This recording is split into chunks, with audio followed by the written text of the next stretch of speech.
Hello, everybody. Welcome to the Meta Weekly number 240, or 240 exactly, excuse me. How are we all doing on this fine day? The button has been pressed. The tournament has launched. We're waiting for the first matches to go ahead and load up. Hello, hello. Eli, my trusty companion in all things moderating. Good to see you here, my friend. Stay mad.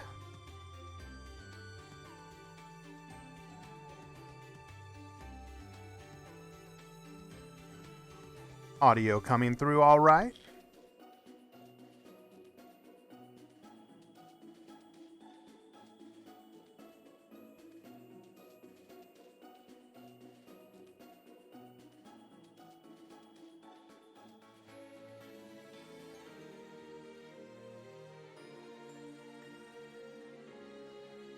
Perfect. That is not correct.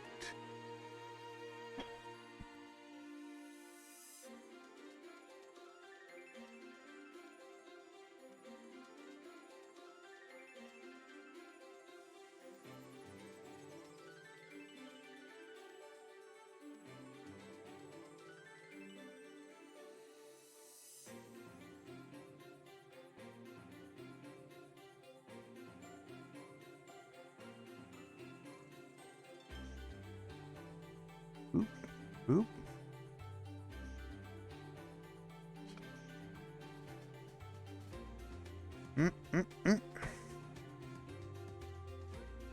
Okay. We are just waiting for the players to get in at the table.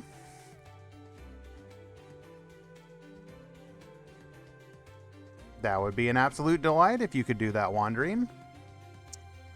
Okay, game launch. If you're not aware, the tier list was updated today. Nothing too particularly crazy. I believe Mechlords were promoted to tier 2. DDD and Heroes were demoted to tier 3. Sounds appropriate. It's my boy A2. Hello, my friend. At the top, we have Gannicus. Bottom, we have QWERTY. The players, likely on Galaxy Eyes and Mechlord. That is a good... I mean, there is an argument for removing BA. You're not wrong. That said, it is still a perfectly fine deck.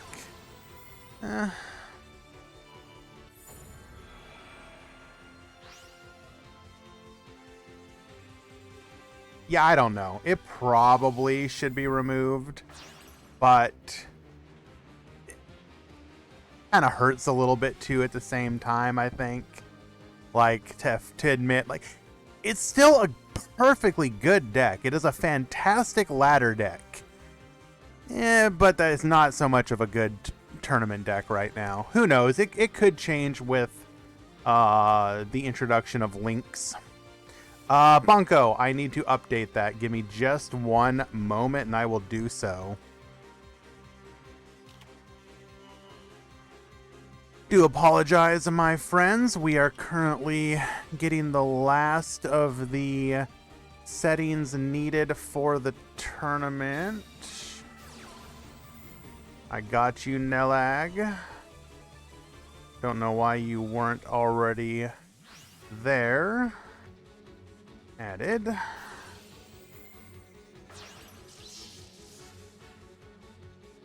I think DDD is in a perfectly fine spot, actually. I mean, for a tier 3 deck. Hello, oof! Welcome. If anything, in my opinion, take BA off the tier list, leave DDD, put PK, and you probably got something appropriate to the meta. Let's go ahead and... where are we at? Match dashboard. Ooh.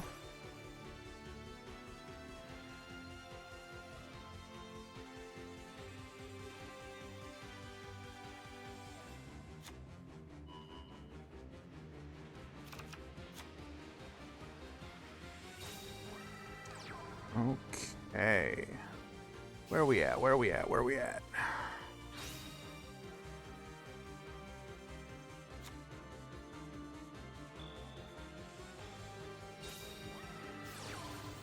Aww.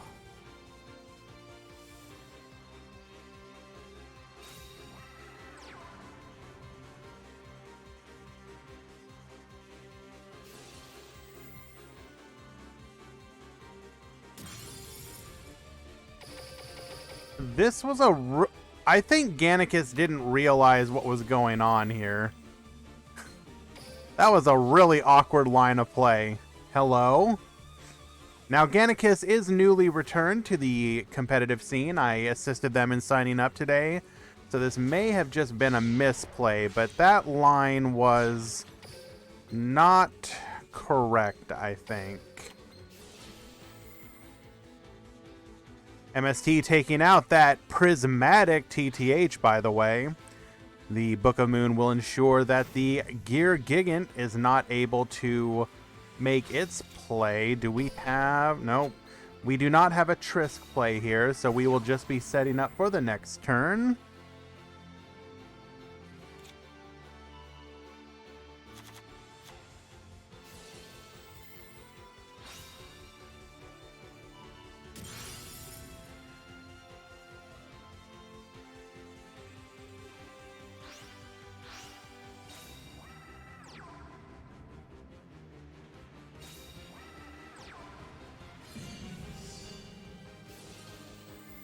Deathroy, hello. And, well, okay, excuse me?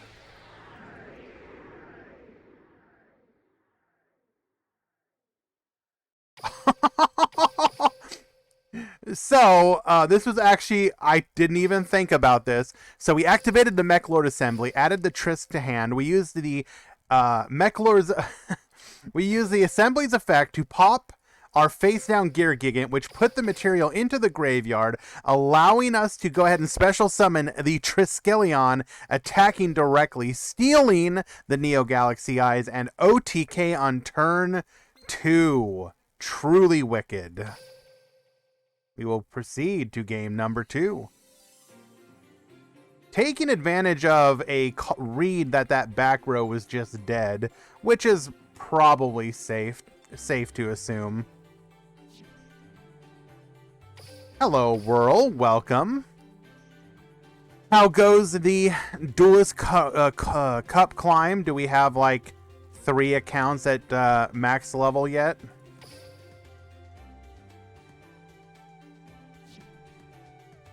We want to change the background. Boo, boo, boo.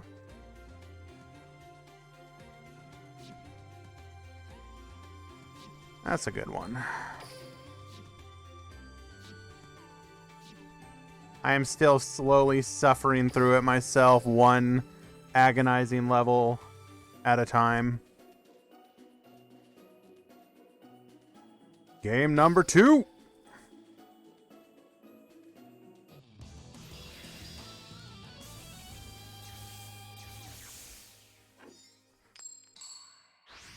Alrighty.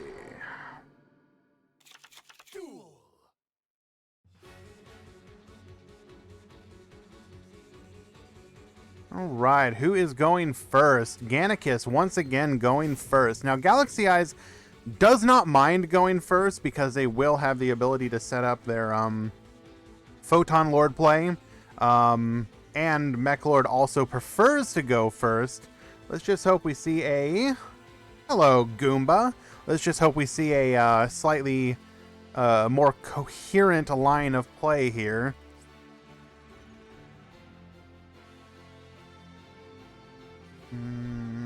Okay.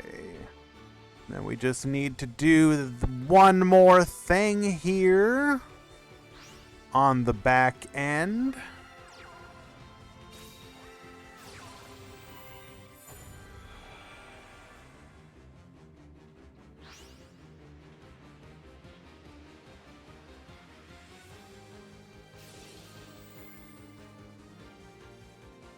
Rage that it works. Excellent. We'll go ahead and take care of that in just a little bit. Okay. Once again, we opened up the Monster Reborn. Very nice. And I was going to say, why are you not prismatic? Hello? What? Hello? Okay. Well, anyways. We ditch our Galaxy Wizard to the graveyard. Monster Reborn into Expedition. And we have the Photon Lord. Do we have any back row? We will have that critical negate, which will require a Book of Moon or the like from Cordy to deal with. Barring any Book of Moon, we can destroy it, so that will disrupt his plays there. What's good, Goomba? How we doing, my friend? Skunk Stephen.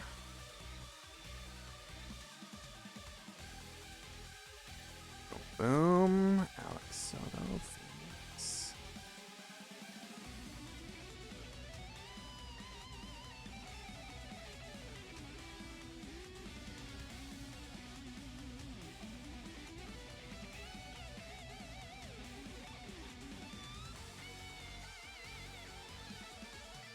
The most exciting part of the Duelist Cup, besides seeing who wins and what, is going to be all the flurry of ban list prediction videos we're going to get afterwards. That is truly...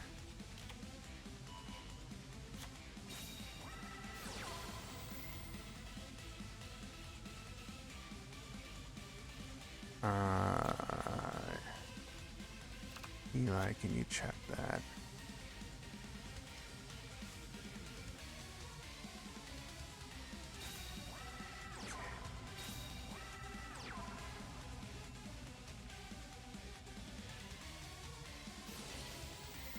Boom, boom, boom. Okay, so we are just floating for the time being.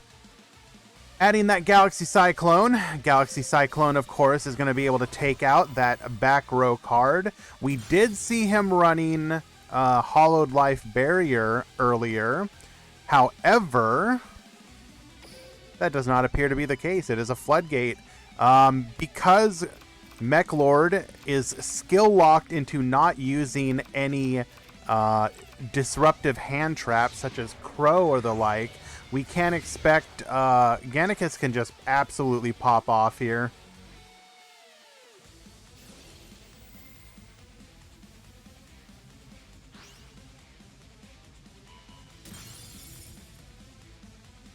Honestly, both games need a ban list, but for different reasons.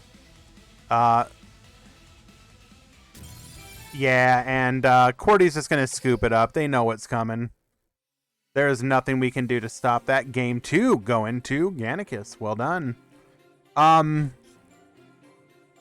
Duel Links needs a ban list just to set up for the Link world, because you know, anytime that a new world is coming, a ban list is going to happen strictly because of the interactions of certain cards with the new mechanic. Now, obviously, links, for example, they're probably going to be looking at anything that generates tokens, depending on what links they're going to add. So, for example, we might see some kind of hit to stuff like Steam the Cloak or the like preemptive hits to anything that's going to generate tokens. Although it might be interesting if they don't do that and try and just curate the link monsters to keep that from being an issue. Or maybe they just won't care in the beginning. But you might see some preemptive ban lists specifically because of that. Phantom Skyball. Again, anything that generates tokens for sure, but it really comes down to, do they introduce generic link monsters that will be able to take advantage of those tokens? If they don't give us stuff like Link Spider, if they don't give us stuff that if they don't give us those really generic link monsters that can use tokens, then it doesn't matter. But Block Dragon. Once again, we have the Galaxy Eyes player going first. Gonna have a perfect setup for his Photon Lord. Any back row? One back row. That's good. Except we have MST. Lance will ensure that he would have to book now. Oh, we got the book. We got it. So Photon Lord will add a card to hand, going face down. This, we do now have the opportunity to deal with Photon Lord. The question is going to be, does he have anything in his arsenal to actually win on this turn? Because especially with only 3 cards in hand, we could clear the Photon Lord, but I don't think we could potentially have follow-up. That's going to be real dicey. Oh, we could just attack. Well, no. We can't even go the attack directly line. We would have to have...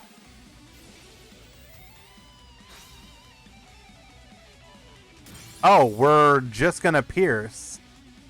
Oh my god, 75, 4th, 3,000. We just have lethal. Steal the Neo Galaxy Eyes. Piercing damage. 7,500 over 3,000. Oh my Jesus. I gotta say, obviously he's not dealing with very much disruptive back row here, but the fact that QWERTY was able to navigate both of those games that he won to yes, I'm sorry, I forgot the brackets. But the fact that QWERTY was able to navigate those lines to lethal, OTK lethal rather, both times is actually rather impressive. It can be kind of difficult to OTK as a Mech Lord player. Like, you can set up an overwhelming advantage pretty easily, but actually OTKing is pretty impressive. Because you also have to make some pretty, like, you just have to, like, kind of go all in a way that Mech Lord players usually don't like to do. There we go. Bracket is currently set up. Sorry about that, my friends.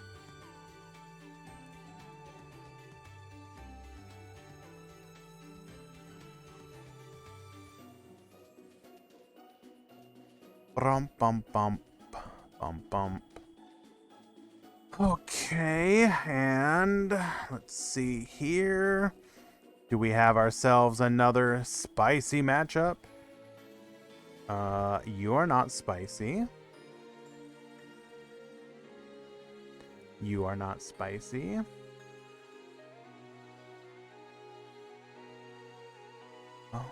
Bum bum bum.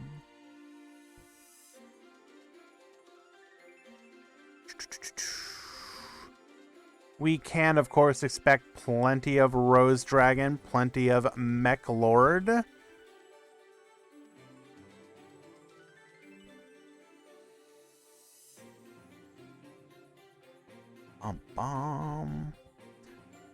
So we're going to go ahead and see if we can find any of that spice. Now, of course, spice is going to be a little subjective here. Please understand. But I'm gonna go ahead and watch my boy Lord of Scrubs and Chinos. Well, I think that match is over with. Never mind. Boo, boo, boo.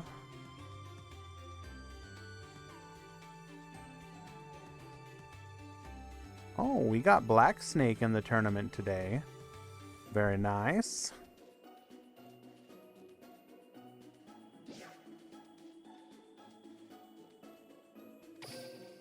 Thank you, communication error. Well, yep, we missed that one. 2-0 victory for Lord of Scrubs. Well done. That is a 100% shiny deck list. Very nice.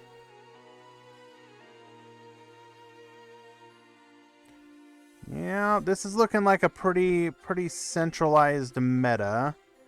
Couple spicy additions to deck lists. Ooh, random mirror match of that kind. Interesting. We're gonna go here. This looks interesting. Can I show some spice like stall? Yeah, I got you, fam. There is in fact a Ritual Beast player in the tournament. I got stall for you, bro. Don't you worry.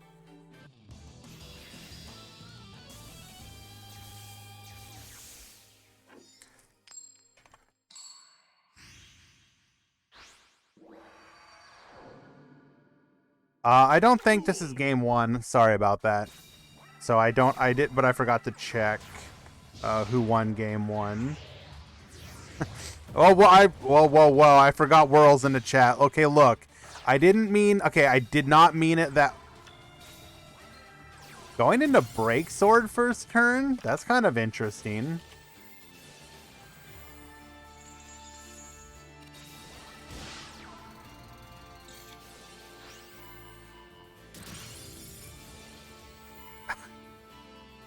Dirge is kind of mean. I mean, oh my god, and we took out the assembly, though. So by taking out the assembly, we are...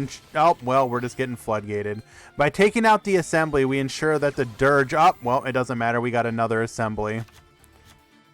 Unfortunately, we're going to have to pop our own... Are we just going to deck him out? He might play like a... Oh my god, are you... Oh, D-Knight, don't do this to me, bro. Not like this, bro. I came here for riveting gameplay, and you're just gonna stall him? Bro. 1 second.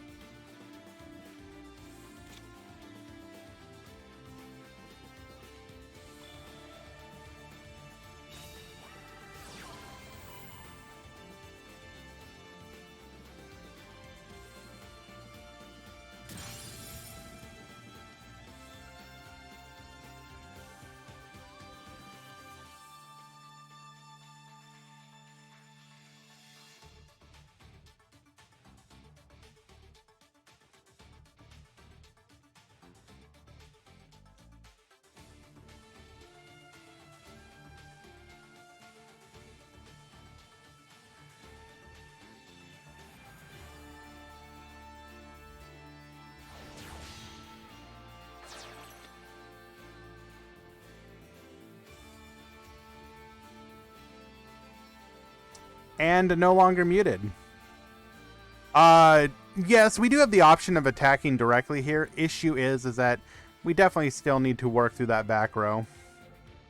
Any PK strategy? I do not have the answer for you yet. However, there is a significant number of Phantom Knights today.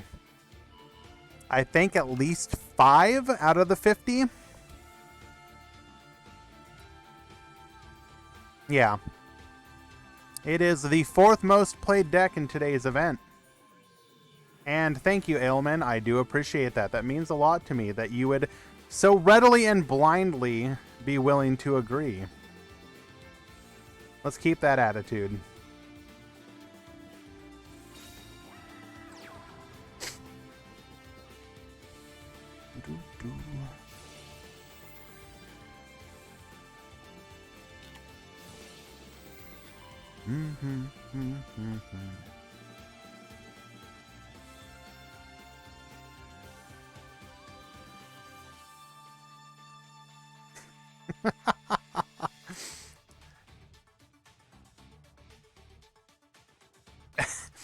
Phantom Knight's Wing activating to ensure that Mechlord Army Obligato cannot pop itself.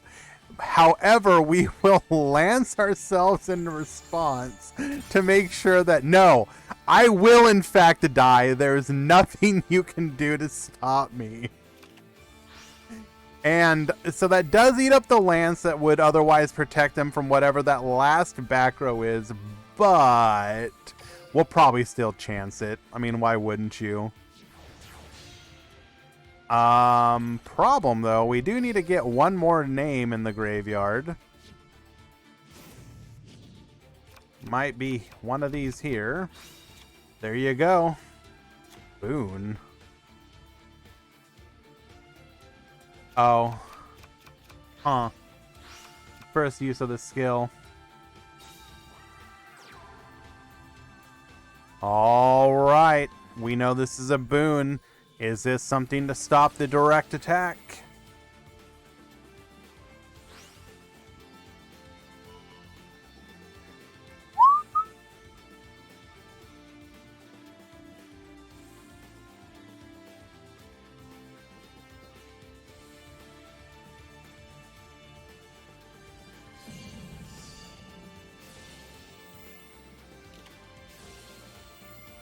Oh, we do in fact have the Canadia. This will ensure that we cannot lethal this turn. Now, ironically enough, we can actually take it out with an attack position Silent Boots. It will open up a route to our life points, but I mean, we kind of gotta, don't we?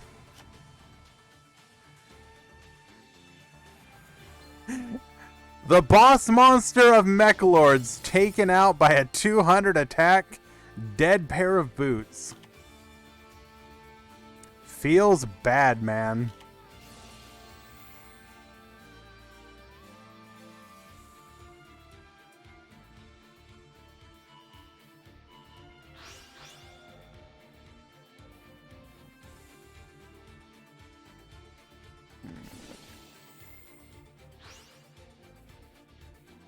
Okay.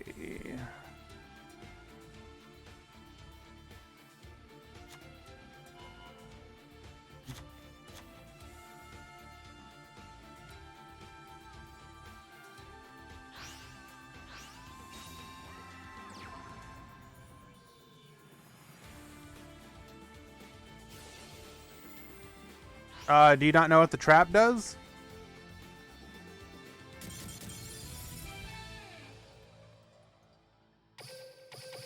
Wait a second, what?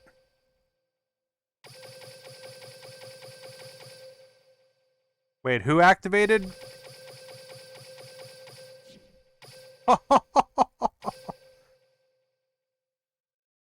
Excuse me?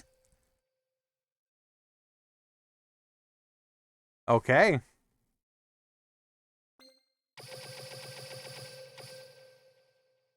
Sorry about that, guys. Was handling tickets. That is a 1-1, so we are currently tied.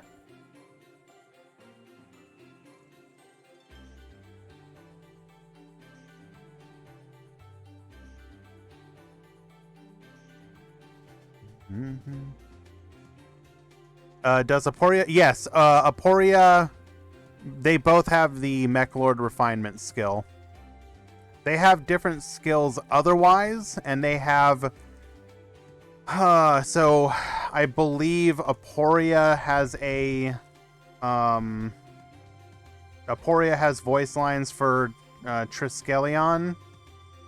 But Primo does not. I can't remember. I think Aporia also has voice lines for... Weisel, but I can't remember. Because it's like the same character-ish.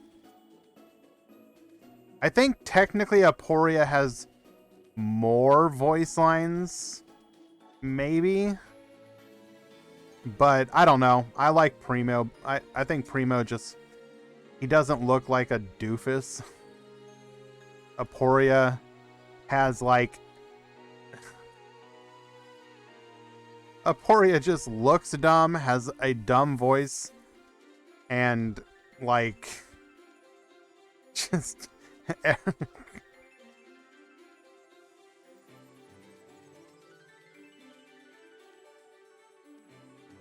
I mean, okay, look, if you're really leaning into it and you're just like, yeah, no. Yeah, I want to like own that. I want to own the fact that I'm a big doofus. Then in that situation, absolutely. Play Aporia. 100%. Go all in. Primo takes himself way too seriously and is therefore cringe.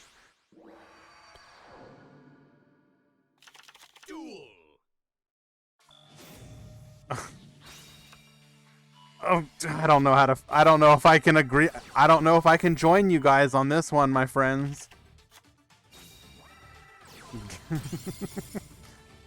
Oh my god.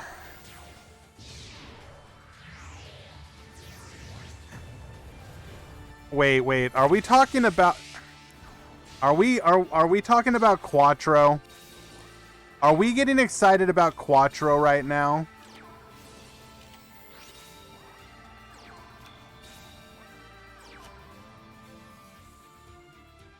I'm not gonna lie.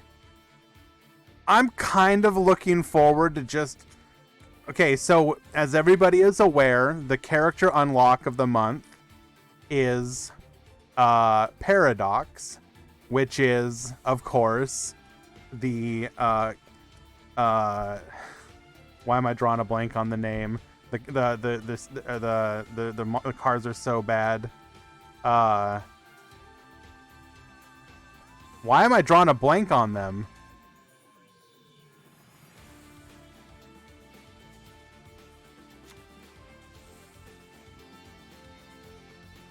Malefics. Wow, I just had the biggest boomer moment of my life right there. So we're getting Paradox as our unlock. And we will either be graced with unironically tier-worthy Malefics via some kind of skill. Okay? Right, we have everything except 2 cards. However, will they break it with a skill? That is the question.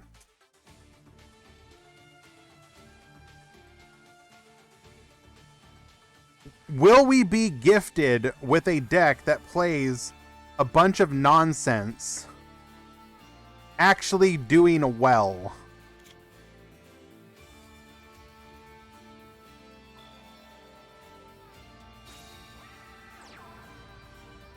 Which world is he associated with? I mean, technically, wouldn't it be 5Ds? Because isn't he, like, one of the, like, Mech Lord Emperors or whatever? He's, like, the secret one that you didn't know about.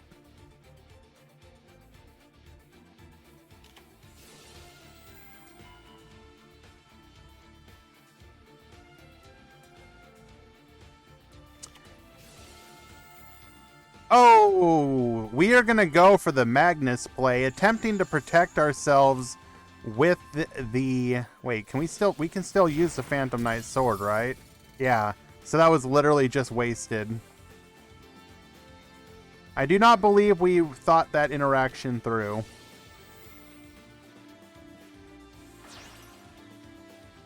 Okay, world, that's not fair.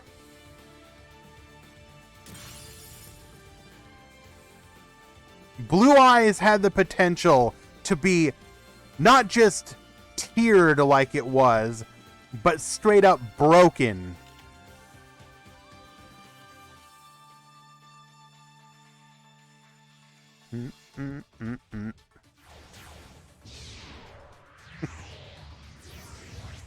Yeah, I said it, Elmaz. What about it?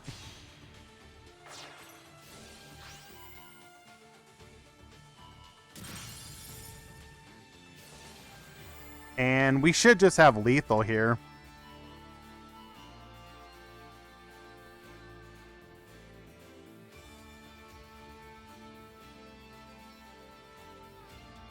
All right.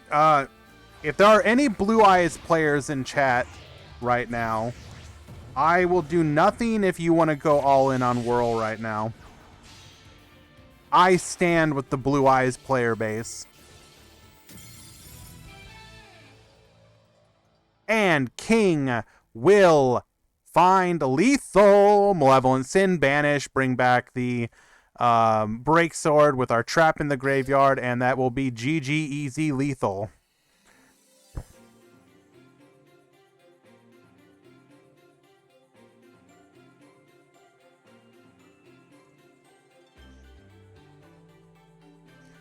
Boop, boop, boop, boop.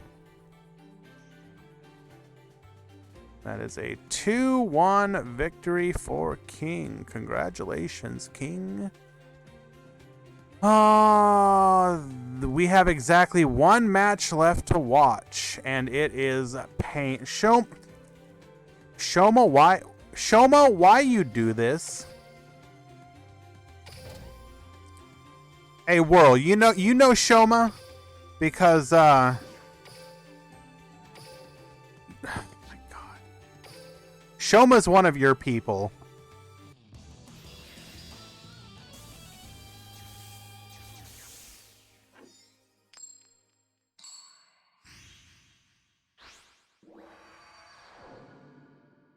Please, guys.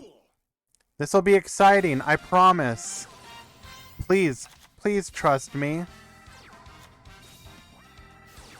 Oh, let's go! Wait, what in the...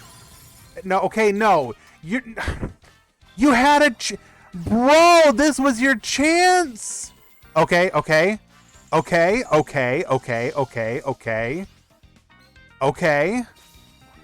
Yes? No!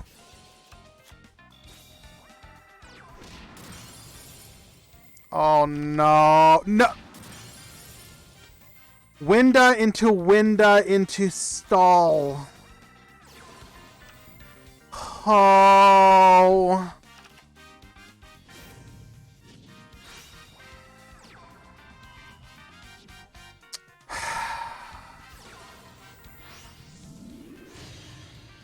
You're right, Steven. He could have.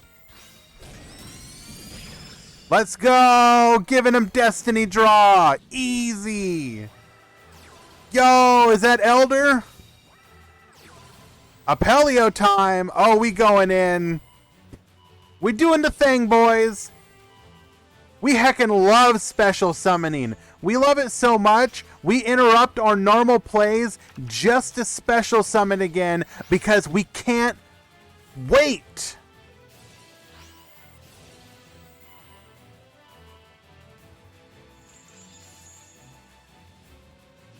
I hate this deck with... Yes, this is... Okay, in what world is you playing against Ritual Beasts your favorite duel? This is a bold...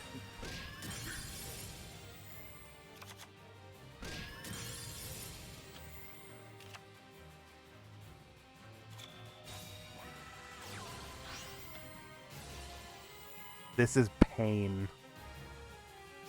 Delete this deck. But anyways, we are going to start chipping away at that. We're going to have to find a way to deal with that Neos Knight, though. Well, Book of Moon does solve this, okay. That is one way to do it.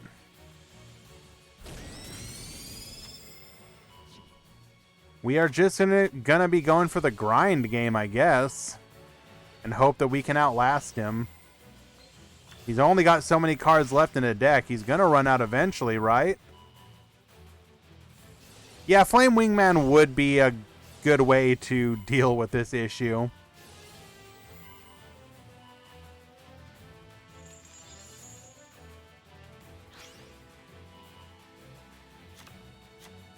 We're going to start bouncing, though. Goodbye, Neos.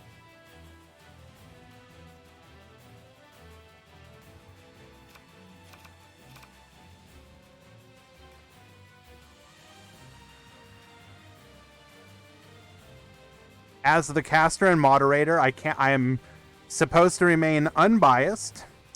However, in this one rare instance, actually, how are we doing on time? Oh, we unfortunately have plenty. Book of Moon, we gonna be... Ooh. Yes. That's like 50% of it, Whirl. Not gonna lie.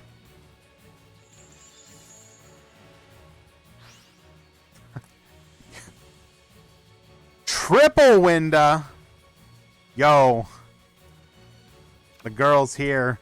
And she brought her two triplet sisters.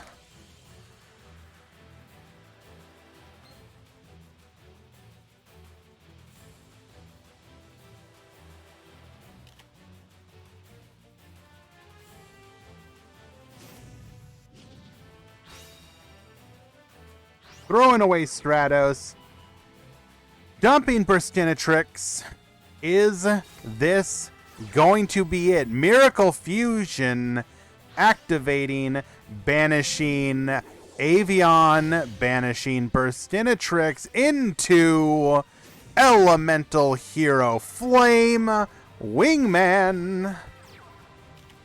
Activating Skyscraper, where every hero fights. I don't think there's literally anything. Huh? Does not matter. Get the burn on. 1600 lethal. And Toby doing God's work. Well played. That will be the end of round number 1.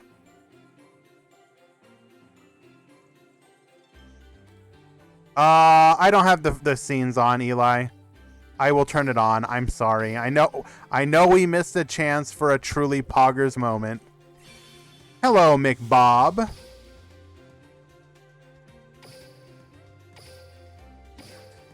Turn on the visuals.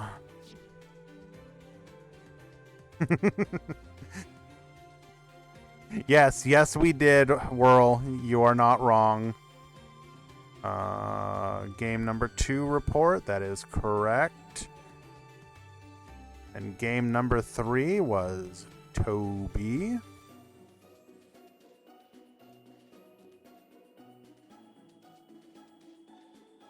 Boom, boom, boom. We are pushed, and round number 2 will begin momentarily. There we go.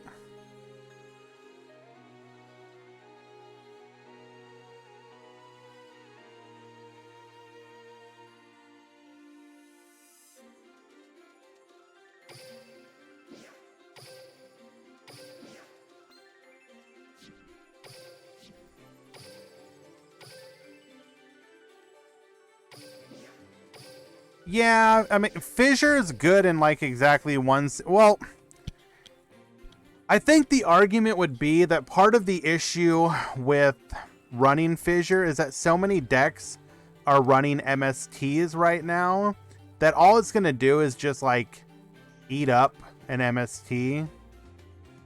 And most of the time you're not running that much back row otherwise. So unless you're running like massive back row and you want to protect your other back row from an MST, because otherwise why wouldn't they take out the D Fissure?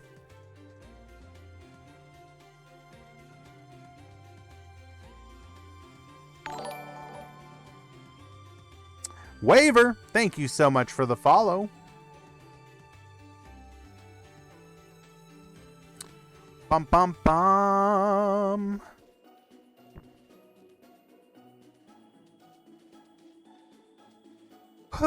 Excuse me. All right. We have Goatwick in the tournament again. Currently up 1 match.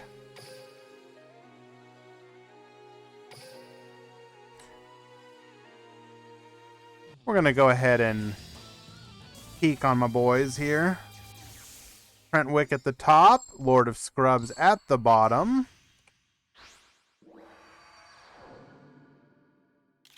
Duel.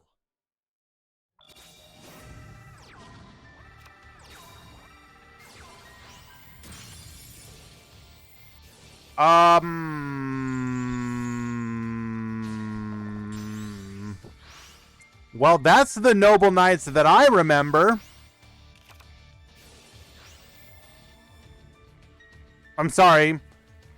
That's the whatever this deck is that I remember.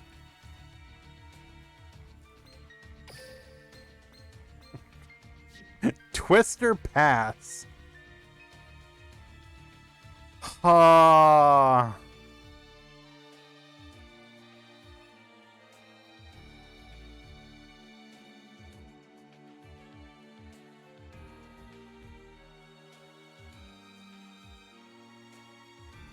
Now we do have a Until Noble Arms are needed once again in the graveyard, which will allow us to block.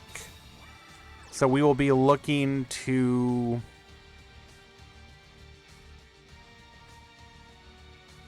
Is there anything we can do here?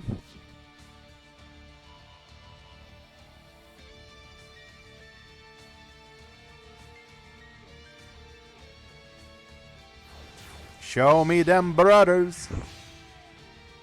Cursed Javelin. So we are going to go for a control angle to this matchup. 2,400 defense sure is less than 2,600 attack.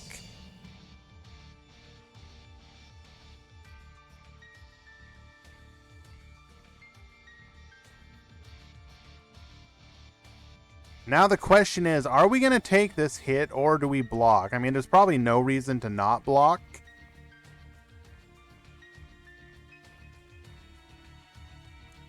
Two back row and a negate. PK probably feeling pretty okay right about now. We do have 3 cards in hand. That is a lot of resources, but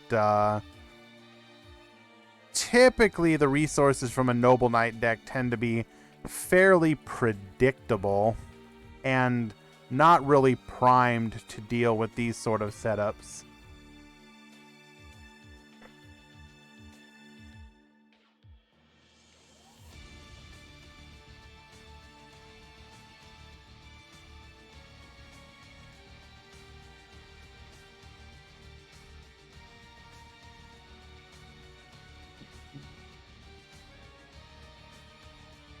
What are we thinking about?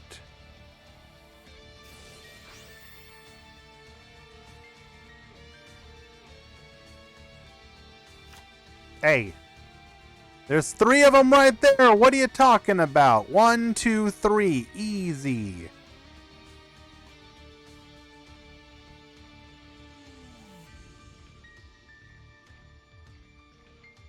I don't think any of the traps would boost enough to get over.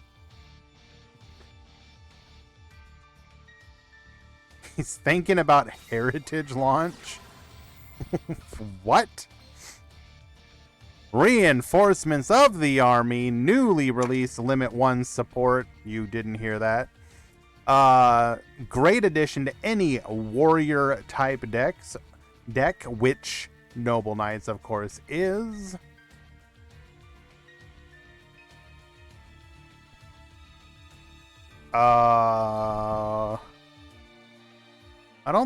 Are all those actually represented in the cards?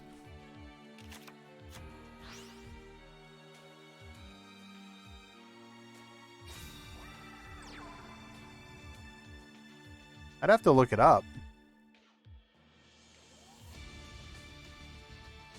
Next Limit 1 card will be Eternal Soul. I don't know about that one. Now this will force out the negate, as we can pop otherwise.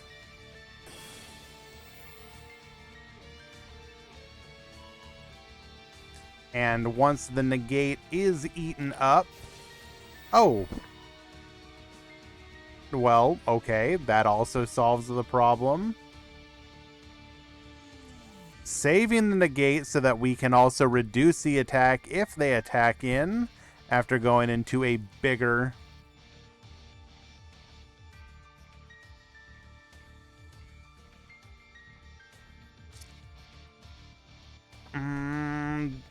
I don't think Eternal Soul would be a problem with how much MST is played.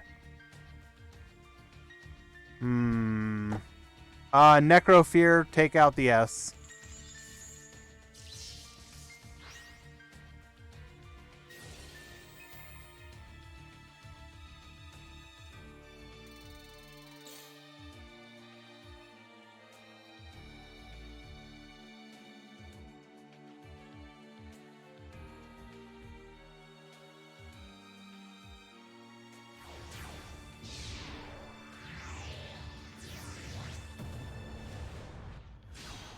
We're going to go into Custonin. Custonin will be able to force out one of those negates, and upon destruction, it floats. Yes.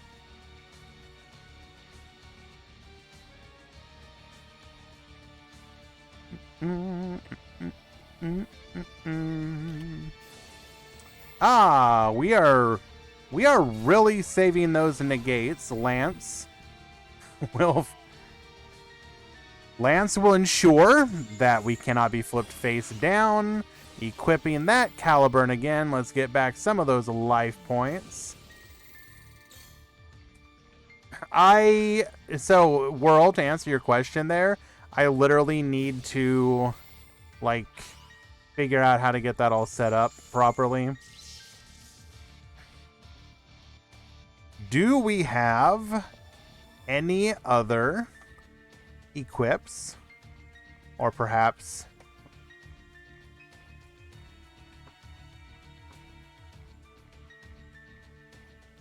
what is the play?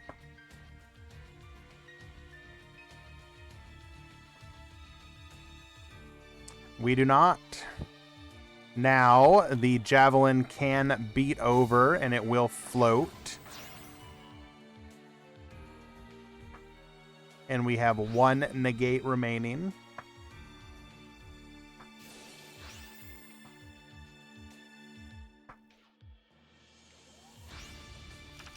Well, no, so I understand that, World, but, like... So if we're going to deep dive on this for a second, like, actually making it so that when they redeem it, it does the thing...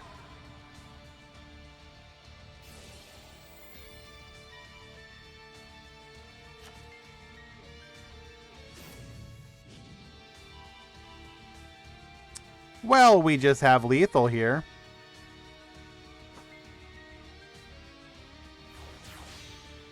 Going into the Spooter. Spooter get banishing.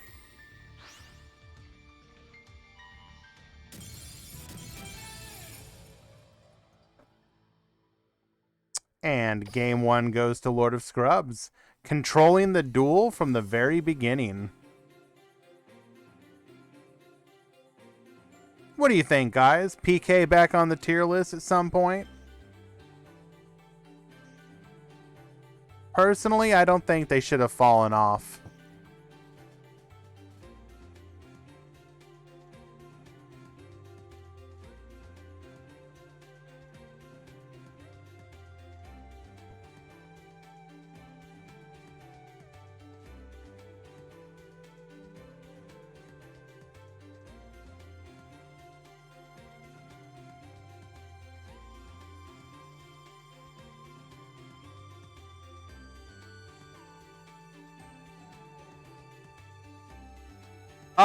So Mr. Nightmare, you're not wrong. People do enjoy variety.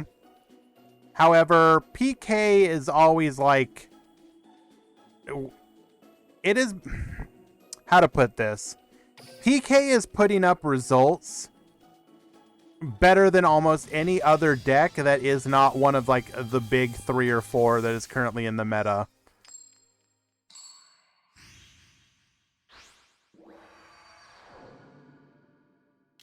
Like, undeniably, Bros Dragon, obviously the best deck.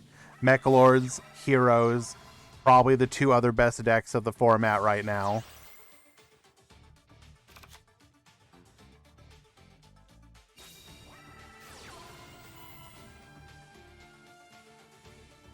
Well, yes, of course. Like, you can't really call... Like, okay, IK Warriors, calling PK a trap deck is like calling... Yo, both Tri-Brigade and... Phantom Knight and... Or not Phantom... Tri-Brigade and Prank Kids and you know, X deck is a hand trap deck. Like, or Live Twins, Evil Twins, they're a hand trap deck. Like, yeah, that's like just an archetype. That's part of what some decks do.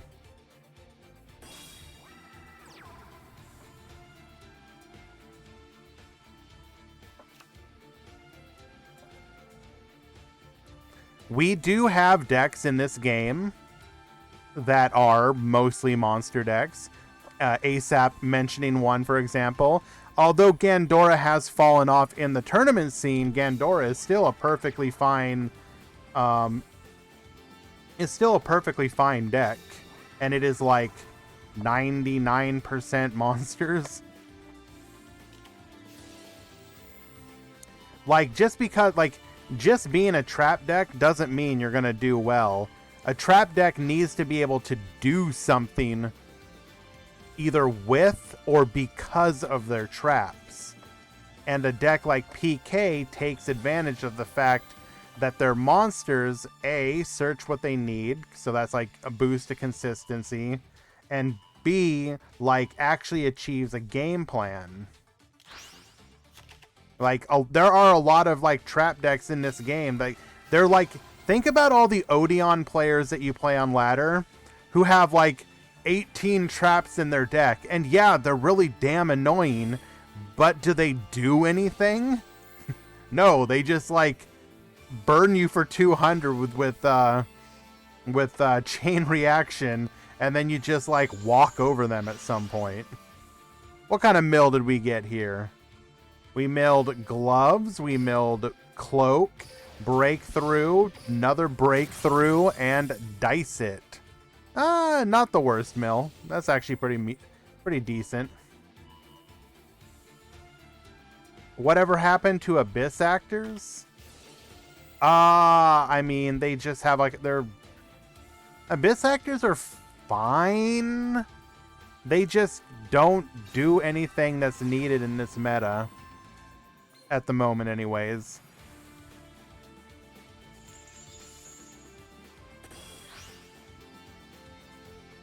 I actually think...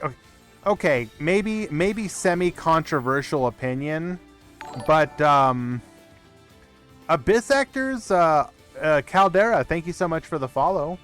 Controversial opinion, but I think Abyss Actors are better than people give them credit for. They're like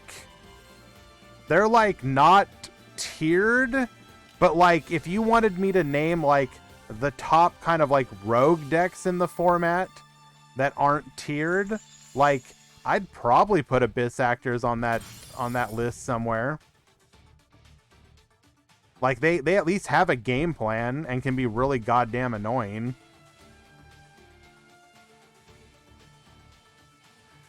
DDD were actually demoted to tier 3. This, yes, they did, Whirl. DDD was demoted to tier 3 in today's tier list update. I probably think that there's an argument for both removing DDD and leaving it, and I kind of agree with the point of what. So the argument for having DDD on the tier list still is that the only thing that DDD lost was its consistency, right? And right now, this game is a game about consistency. Certain decks have a massive skill ceiling. So, for example, Noble Knights has, like, no consistency. However, it has a massively high ceiling. you know, you'll often hear that discussed with about decks, is that some decks have, you know, a good you trade how consistent your deck is for how explosive or the skill ceiling, etc. And DDD lost that consistency, but there's still a massively high ceiling to that deck. If you open if you open your like classic DDD hands, like it can still be oppressive as all hell against most decks. The problem is that you're just much less likely to see that. So the argument for keeping DDD at tier 3 is, I can see it. I can also understand when people that are like, yo, let me see that breakdown. How many BA and how many DDD are on that breakdown? 0. You can also see the argument for removing them.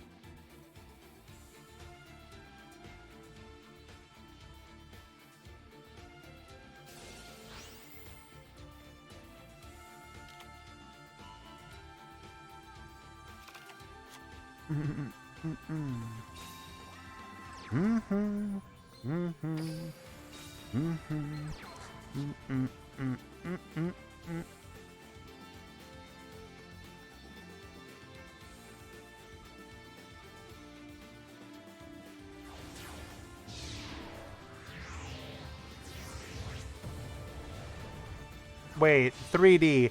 Chronomaly best rogue deck, negating BRD, Trisk, and Sunrise Giga. Am I missing something? Which? How are we negating in Chronomaly?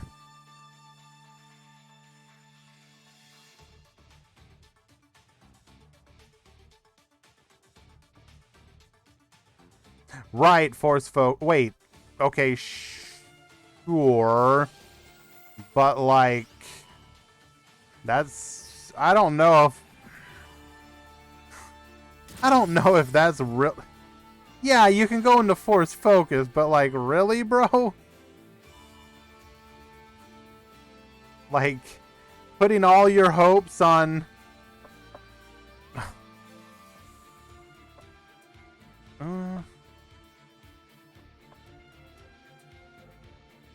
I don't know. Like, look. I cogged with Chronomaly like 3 months ago, and I really enjoyed it. It was a lot of fun. But I don't know if I'd call it like best rogue deck. Like, come on. Dude, I love that deck. I struggled so hard to get my King of Games with that. Well, I didn't struggle that hard, but you know what I mean. Like, more than I needed to get King of Games that month.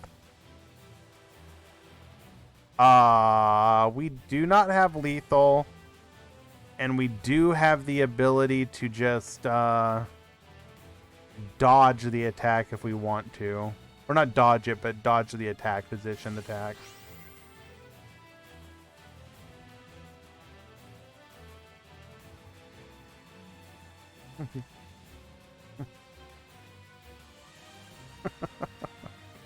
You're okay. Yes, you do get to skill your way out of Dirge. That is funny.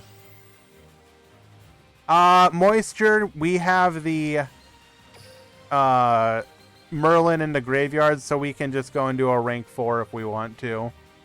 He would have to like risk the attack and not... I don't think PK traditionally plays Lance either.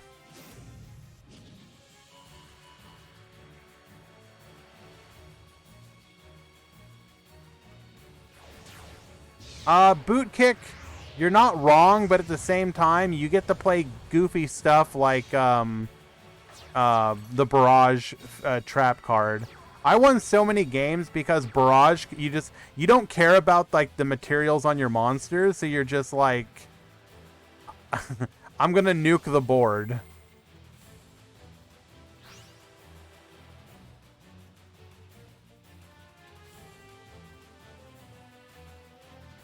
we will see the Xyz play into King Custonin.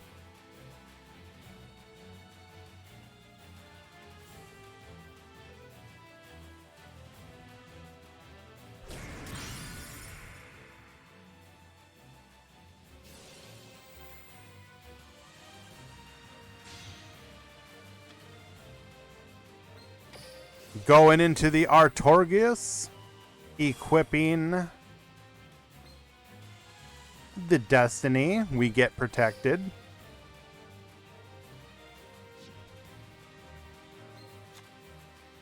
We now have 2 ways to pop, so it's gonna happen. Forcing out the dice it. What kind of roll we gonna get? We rolled 3. Getting double cloak and DD Crow.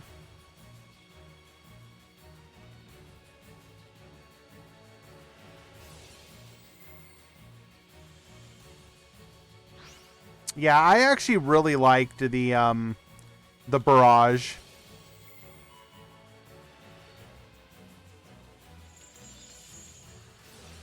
The fact that so few decks can realistically use it.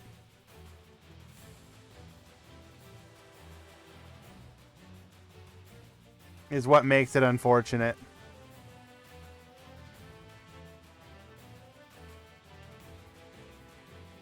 A limit 1 Vimena. Could we do that? Because, like, isn't the main issue that other decks can abuse Vimena? Because it's generic?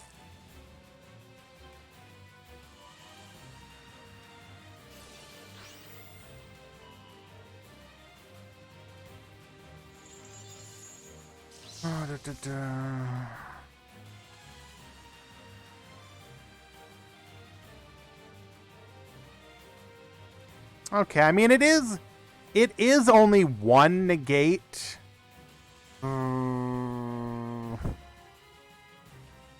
So 1 negate, unless you're playing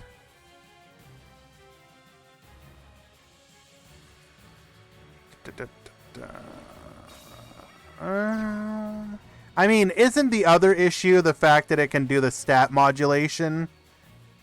That's also pretty... Well, I mean, that one's kind of limited to either pure Xyz or Chronomaly. Huh. I don't know, maybe.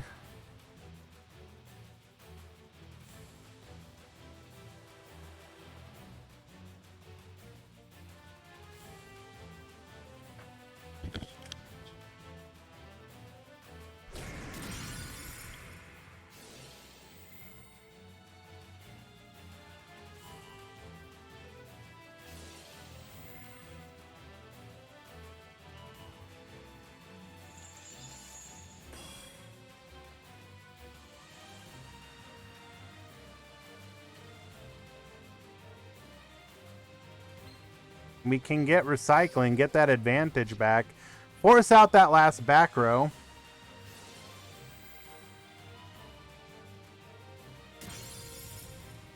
It's Lance, we don't care. Brothers get brotherin'.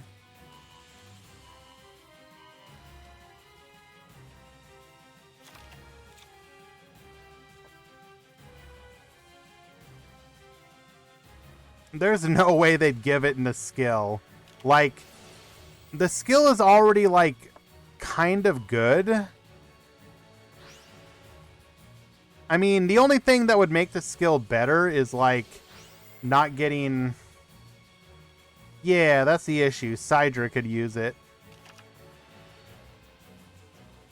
The only way to do... the only way you could do that is you would, like, very specifically have to hit one of the Sidra monster... Or one of the Sidra cards to limit 1 to make it so they have to negate it.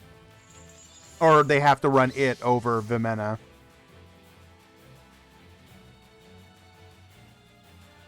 So we negate the Dristin, but it don't matter. We can just go into... Oh, hello. So we just have lethal. Yo! Excalibur! He getting huge. Going in and lethal. Any metal foes? I don't believe so. I can double check.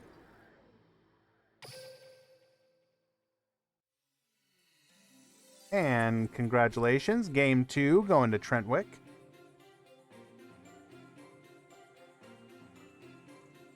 Why don't we bring up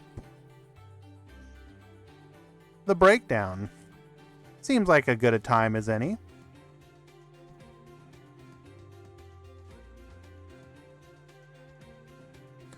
Quick reminder, we did have, I believe, 50 signups today for the paid entry Meta Weekly. So a little on the decent end for our numbers. This is Meta Weekly 240 breakdown.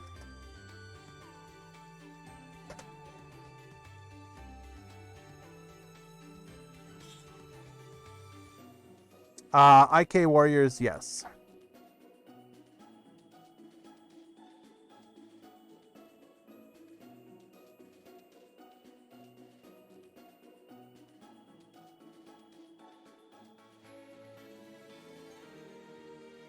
Rose Dragon at 18, Heroes at 9, Mechlord at 7, Phantom Knight 5, Photon and...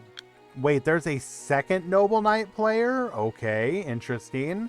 Then Abyss Actor, Buster Blader, Fish, Flower... Why didn't somebody mention Flower Cardian? Hello? Eli? God, I hope they're still winning. Ritual Beast and Shiranui. Yo, somebody was like, I'm gonna high roll this $2. Either I'm gonna win and just absolute, like, I'm just gonna cheese you, or I'm just donating $2 to the pot.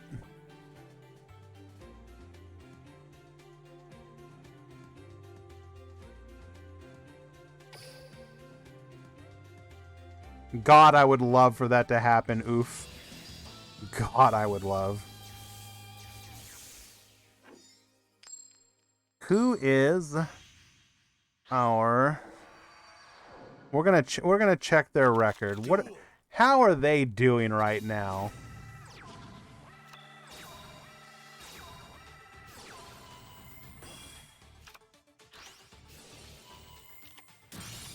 Oh, they're 0-2. Is anyone surprised?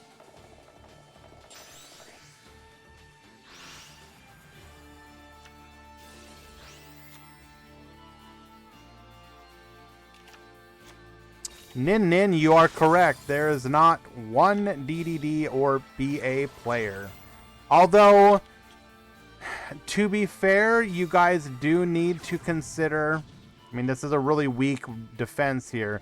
You do need to consider the fact that our tournaments are going to be a little bit different than the average tournament.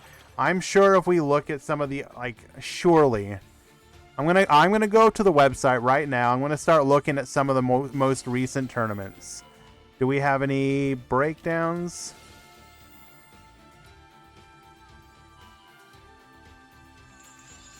That is not helpful. All right, we are gonna ignore that tournament. Bum bum bum. Oh, we just don't have breakdowns for these ones. Lovely. That makes me incredibly sad. Well, I guess we're going to top decks and we're clicking on tournaments.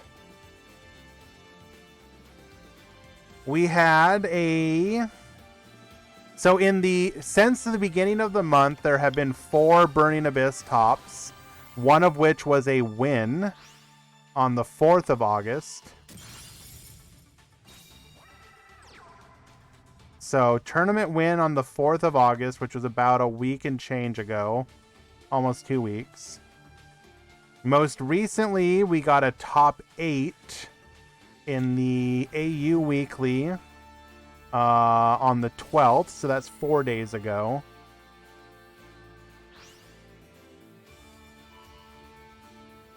Okay.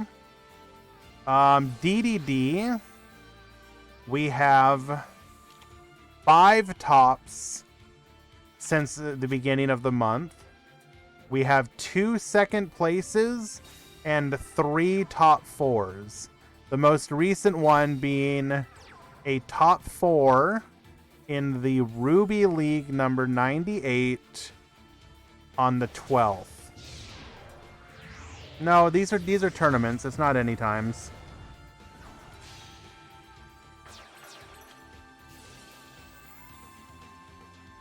So, yes, if you look like, okay, if we click on the tournaments tab, we are looking at, okay, let's, ignoring any times, we have like roughly 180 tournament decks from the last 2 weeks.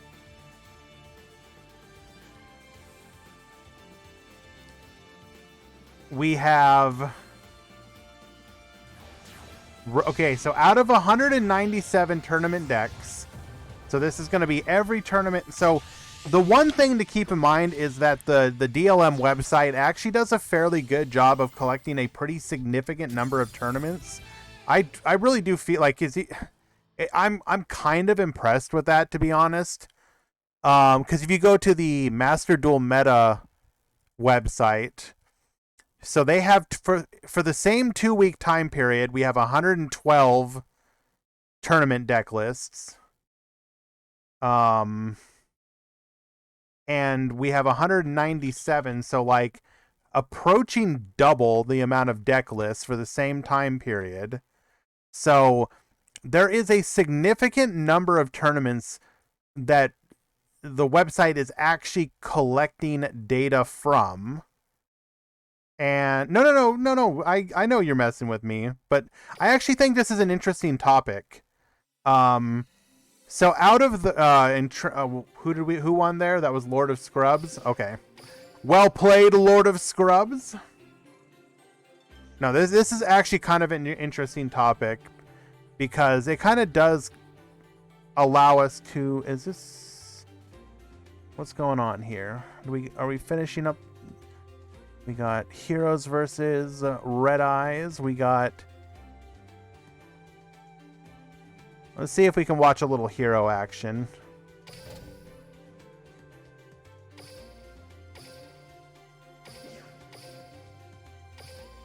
Okay.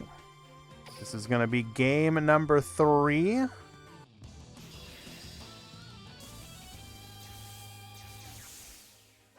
believe this is Osama versus Super Viz.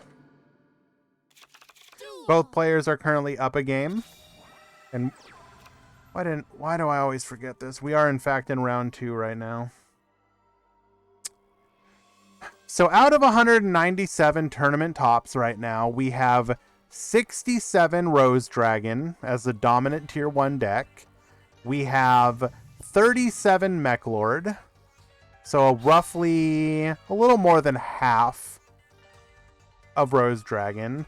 We got Heroes at 26, which is about a third of Rose Dragon. So right there, in those 3 decks alone, that's 67 plus 37 plus 26. So 130 decks out of 197 are those 3 decks. So like right there, you can already say, yeah, that's yeah, I know it's off. I turned it off for a little bit. I'll turn it back on in a few.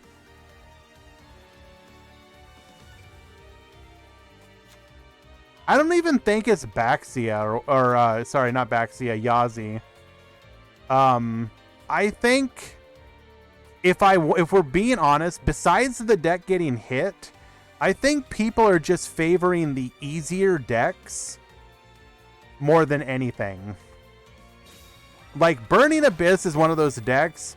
Master Duel has a lot of examples where like you can like if you actually look at the raw power of what some of the decks in Master Duel can do, a deck like Adventure Tenyi can put up some of the stupidest decks or stupidest boards in the game. The problem is very few people want to sit there and click the mouse like 40 to 50 times in a turn to put up that board. Okay? So you start going like, you know, I can play like Prank Kids, and it's pretty much as good of, if not slightly better of a deck, and I only have to click like 5 buttons on my turn. And I think we're seeing something very similar with Burning Abyss, which is just like, yeah, Burning Abyss is actually still a pretty good deck, but what if you just played something that was a little easier?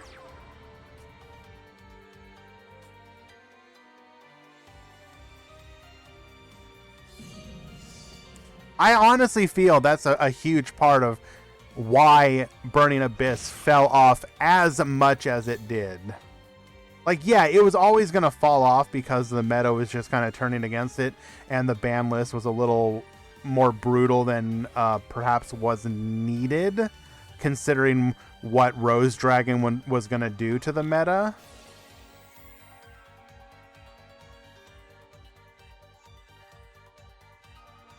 So it looks like Viz is just getting punished by the fact that he doesn't have any damn cards to do anything with. It's just all his back row. Do we actually open something useful here?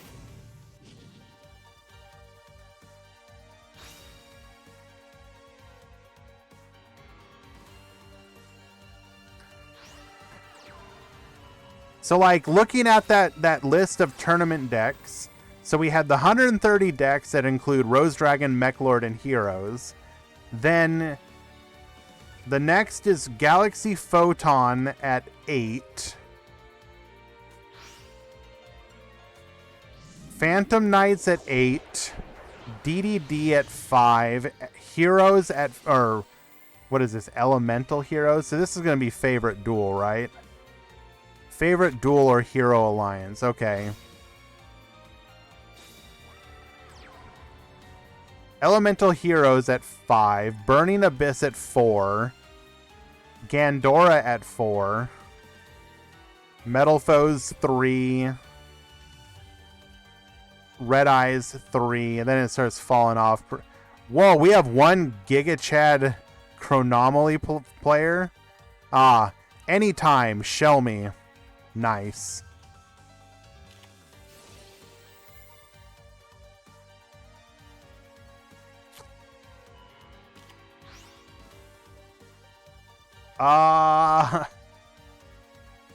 You know, okay, so A2. Comment, it is annoying though. Some decks stay meta forever, and we got Beatrice, and it was good for how long? Okay. Fair to a point. But on the other hand, I think it's interesting to consider that we can get a card like Beatrice, which for the longest time people were like, yo, you can't actually give us Beatrice, like she's too good for the game. And then we get her and she now isn't too good for the game, at least not currently, until another deck can actually abuse her.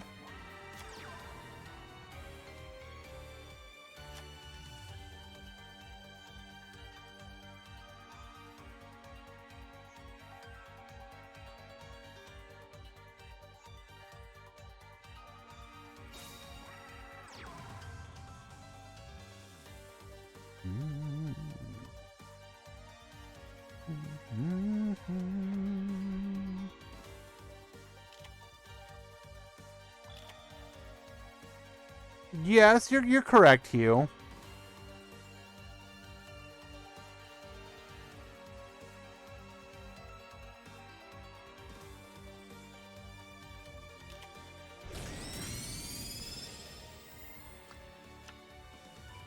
I mean, okay, to be fair, Whirl, there's a big difference between, yo, we can mill any monster or any card from our deck, and, yo, this is like an easy to make Omni the Gate.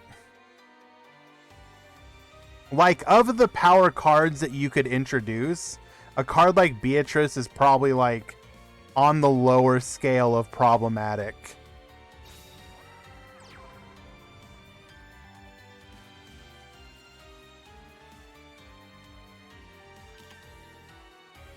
Hello? So that was... Oh, we were hoping to be able to use the Rose Fairy to go into a level 7 synchro play, but sorry, yeah, no. So Hue, it does have some Omni negates, but they're very, very curated. So for example, you can get Photon Lord in Galaxy Eyes.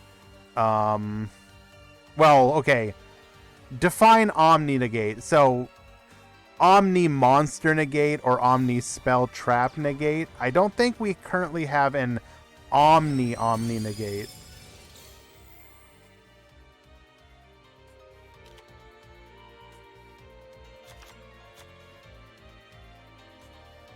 Well, yes, okay, yes. Obviously, by the strictest definition of the term, yes, Omni negate is negate any card. I am 100% guilty of sometimes using Omni negate incorrectly and being like, yo, Photon Lord is a monster Omni negate. Like, I'll just say the words, even though it's wrong. What trap are we talking about? We got 2 Canadias in the graveyard and a Dirge. Dirge is stopping the Red Rose player or Black Rose player from playing the game right now.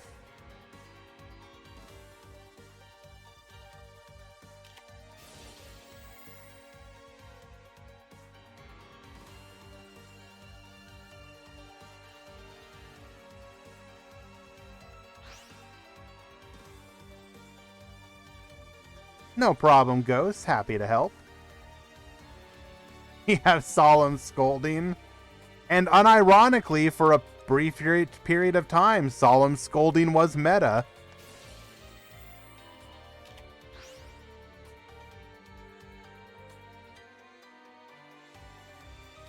Yeah, Logia is not an Omni negate, but it fits the same criteria of like when a person might say Omni negate.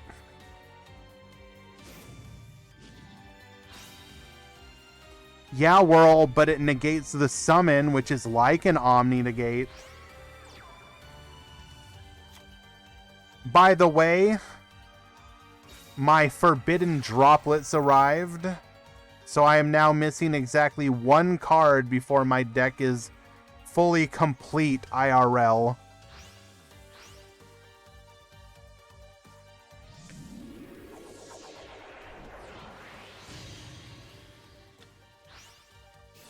My Harpy Tri-Brigade Whirl.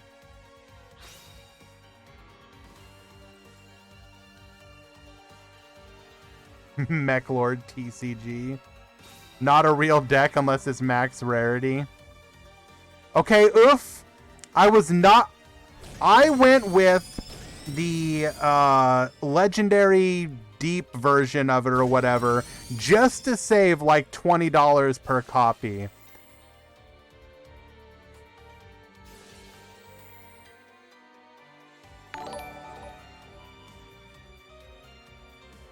Wish Bratwurst, thank you so much for the follow. Appreciate that, my friend. I played a Scuff branded Tearlament deck for locals. Never played a game or did any research. Went X1. Yeah, sounds about right. Just mill cards and pray. And good stuff will probably happen.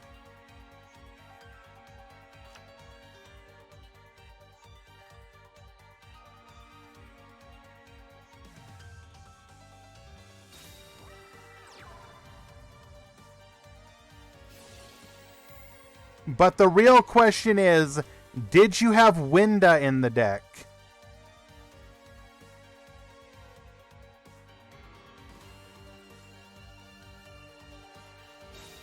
Ended on Kalos, Mirror Jade, Kaliga, Winda, and Meta Noise. Oh, jeez. So you're... Please... Okay. Whirl, please tell me that your opponent just scooped.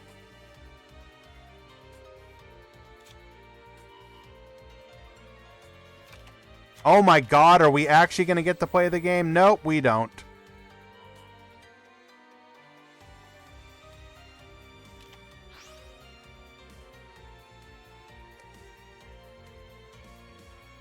Barone would almost be fine in Duel Links, except for the pop one card every turn. If it was just the once a game or once a face-up Omni Negate, it would probably be okay. But ironically, it's the fact that Barone could just pop a card every damn turn that makes her Duel Links problematic. Imagine Barone and Rose. We have no generic Lil Rabbit, thank you so much for the follow. I do appreciate that, my friend. I actually just surpassed 1,000 followers. That's pretty cool. Appreciate you guys who are following. Means a lot. Oh my god, we actually... Wait a second. We had MST and we just sat on it? Bro! We have no generic interruption like Barone. Not in monster form. No.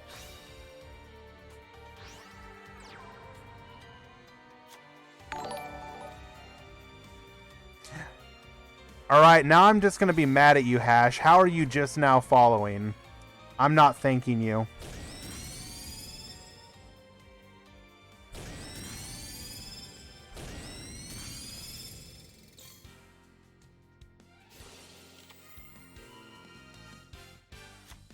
I think Viz had the issue of just not having enough. He started off way too...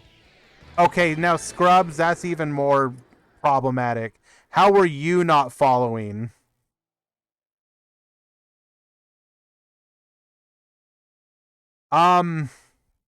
Super Viz started off basically nothing but spell and traps. So he had no monsters to work with. That was the issue. And Zildaz also doing the follow of shame. Thank you, my friend.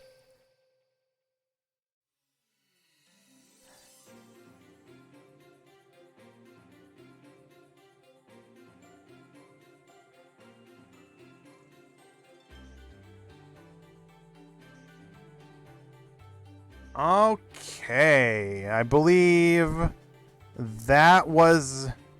Oh my god, why is this... Why...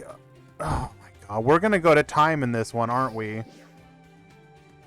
Oh, so technically we already passed it. We are now at 1008. Excuse... A2, that is a lie. You unfollowed and refollowed. There is no shot.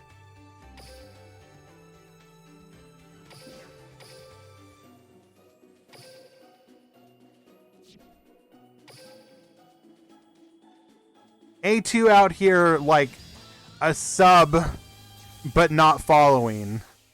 Wicked.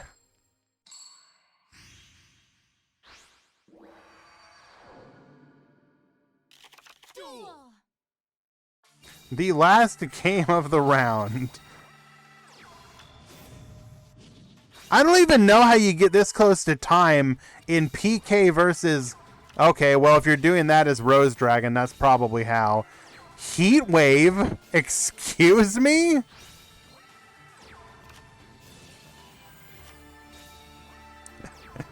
Doing it for the content. I'm beginning to okay. Now we know why the game has been going so long.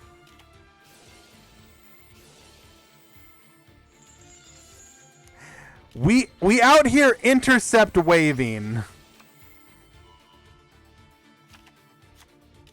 Jesus Christ. Phantom Knight Sword. Surely we... And never mind.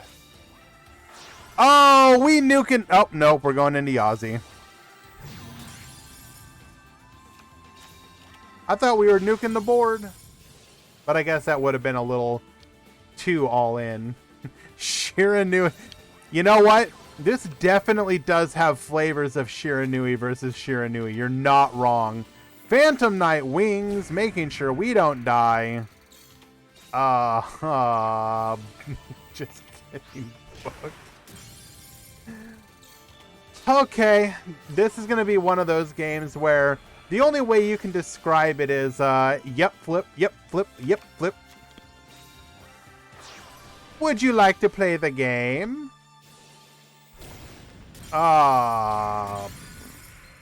Couldn't we? I mean, I guess it doesn't matter. We can take that out eventually. We have exactly one card. Oh my god. Do we actually get to... Oh, we don't get to play.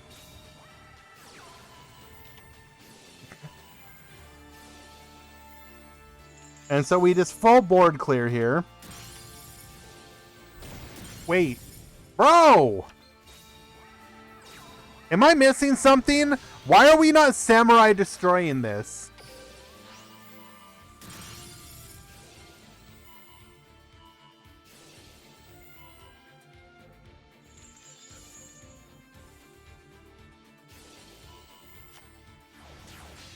Going into Rebellion Xyz Dragon. Doesn't want the mats in the graveyard. I guess, but like, he has the mats otherwise. I don't really think it's an issue.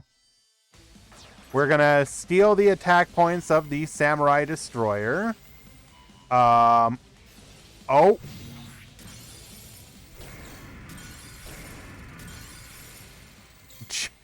Oh my god, and we're actually playing Yazis. Or Yangzing. Oh my god. Hello.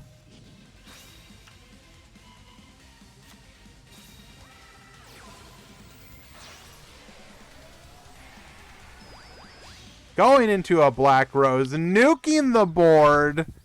Oh my god, we almost had it.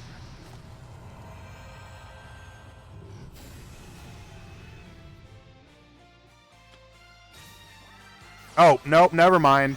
We're gonna just Ruddy Rose instead. Makes sense. Goodbye to everything. And direct attack lethal. That was actually a okay. For being a time stally match, that finale was actually alright. However, that match is concluded, which will push us into round 3.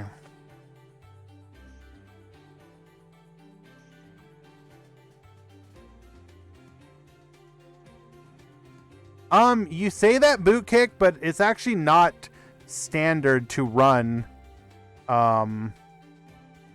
any Yangzing in the main deck.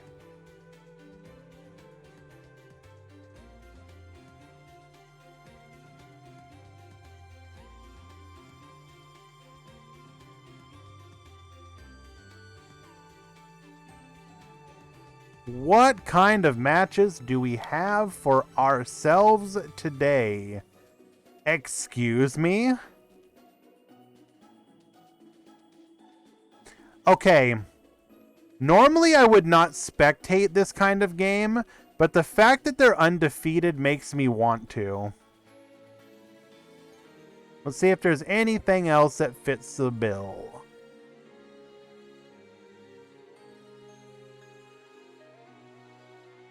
Ooh, we got -1 in the tournament today. What is the boy playing? It's probably Rose Dragon.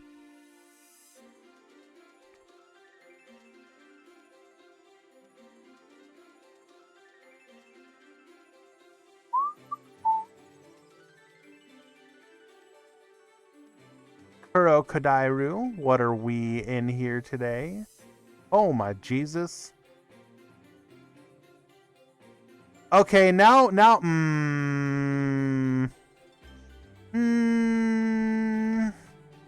okay. I'm switching it up. I think we're going with this one.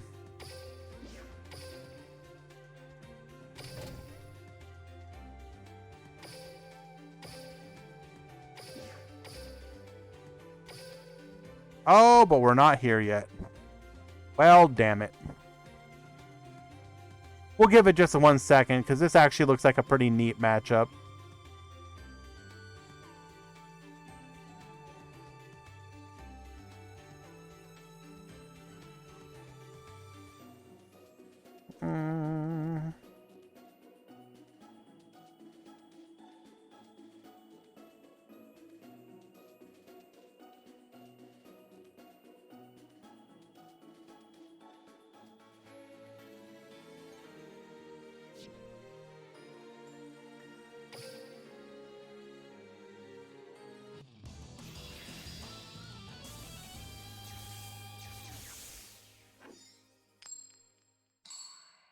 We have Kurokodairu at the top. We have Unknown at the bottom.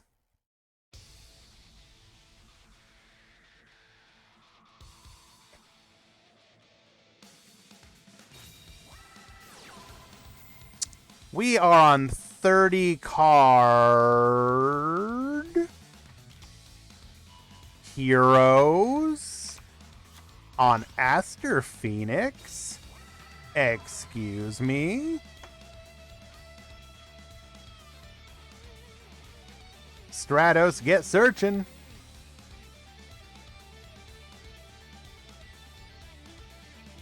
Play the searcher to get the searcher to get the liquid.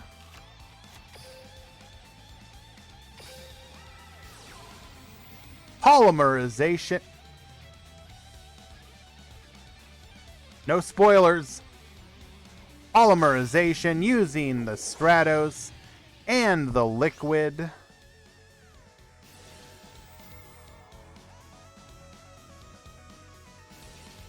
We're going to go ahead and get searching and get drawing.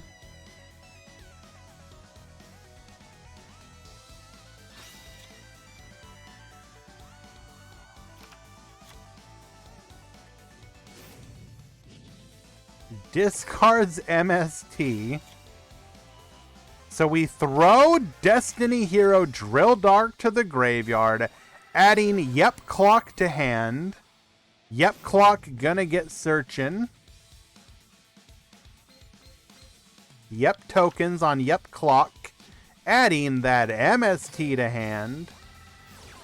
Going Miracle Fusion.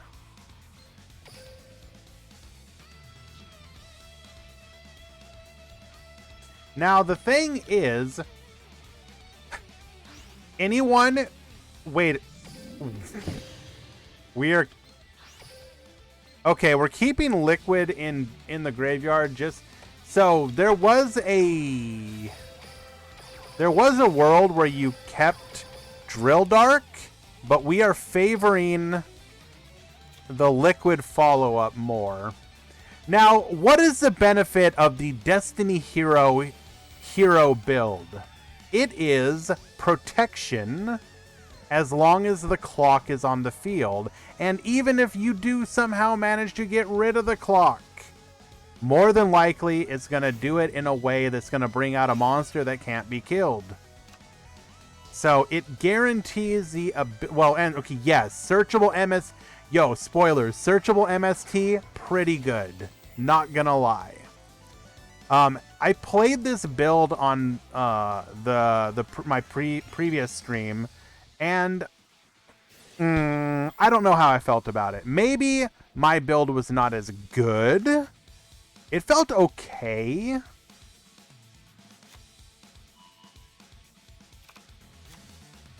But it is interesting to see this variation of heroes, like honestly speaking, the various different builds of heroes from the initial run of Hero Alliance to we're just going for it.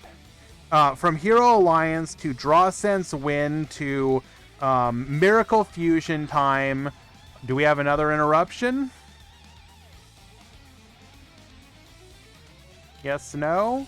We will enemy controller. We cannot let this go through. Miracle Fusion Time Like, there are just a ton of different ways that people are playing heroes, which I find absolutely fascinating. Blind MST is probably actually going to be good here because there's no way it's a bad hit. Oh, taking out the TTH. Devastating. Into a Drill Dark. Now, is this off of any hero? Oh, so Drill Dart can get poppin'. Wounded Hero, yes, you are correct.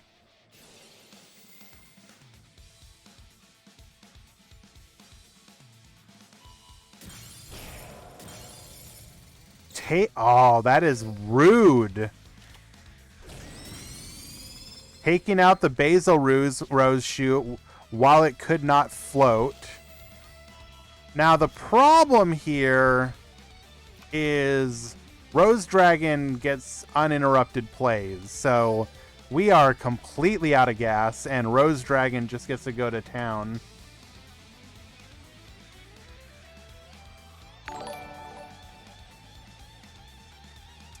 Andrew, thank you so much for that Tier 1 sub, my friend. I do appreciate that. That is very kind of you. You did not have to, but the fact that you did means a lot to me. Thank you, thank you, thank you.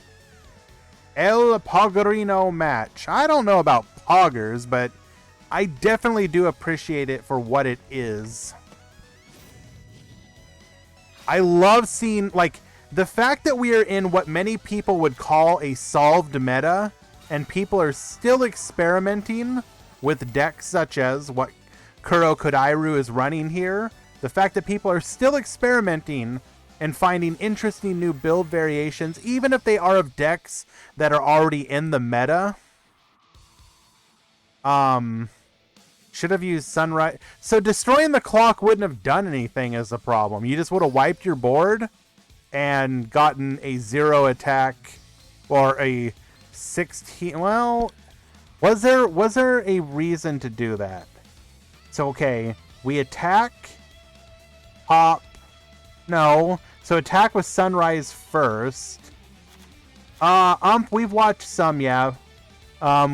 Because Mech Lords are going to be in the top cut for sure, we've been favoring decks that are not Rose Dragon, Mech Lord, or regular hero.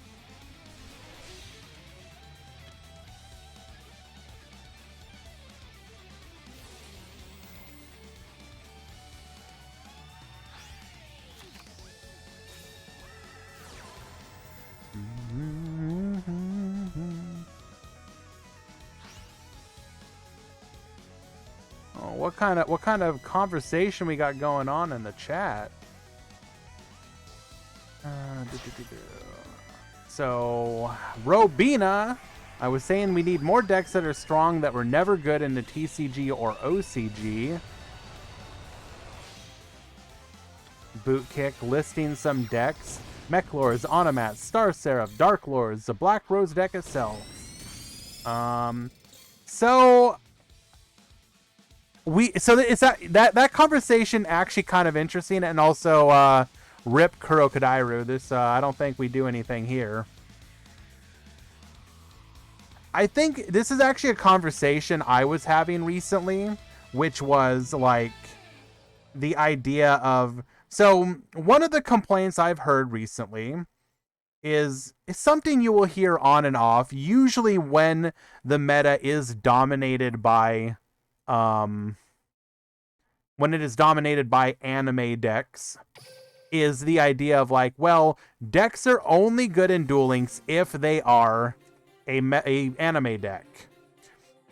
And so we started having this discussion. This was in the mod chat of the Master Duel meta Discord, or no, the helper chat, excuse me. And we started to talk about the fact that we're actually approaching an era of the game, both in Duel Links and in the TCG OCG, which is the Vrains era of the game, where it is arguable that almost all the decks in the TCG OCG that were good, especially in early Vrains era, were anime decks. decks. You know, your Trickstar, your Goki, your Salamangreat, your Rockets, Dragon Link, I guess technically. Like, the idea that, like, yo, they just became like anime focused in the Vrains era. Like, everything was an anime deck until it took a little. It took going into what is the name of the format? So it's toss format, I believe, is what they call it. Yes, Goki is an anime deck. Goki is straight up an anime deck.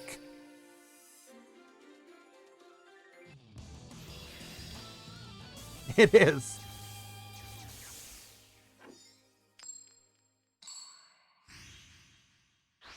So, like, we're literally entering an era where in the TCG, like, the only good decks were anime decks. So, like, it took, like, the meta following that where we started to see non-anime decks just because they were, like, moving out of the Vrains era. Or, not moving out of Vrains era, but, like, moving to non-Vrains anime. Yes, Eli. I believe that's what it stands for.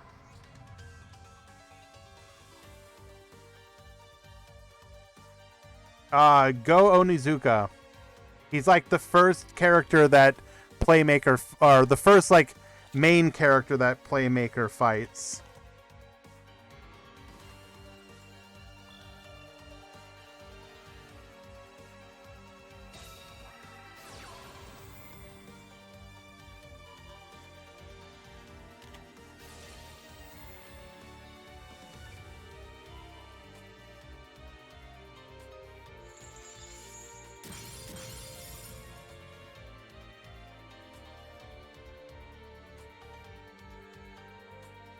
This guy right here. And Moisture, I believe you're actually correct, yes.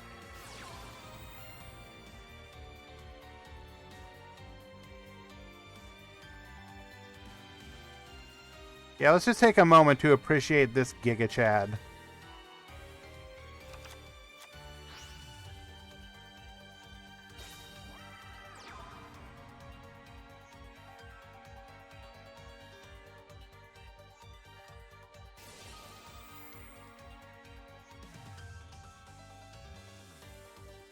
Like, unironically, there are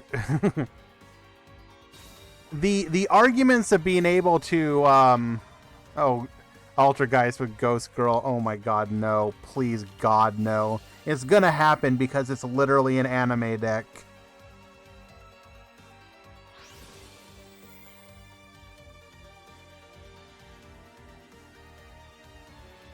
Just think about that, boys. There is literally no way. They're going to have to find ways to make these decks bad in the beginning, which is going to be fascinating to watch. How do you make these decks bad while also making them not unplayable, because they have to be just good enough to be an anime deck?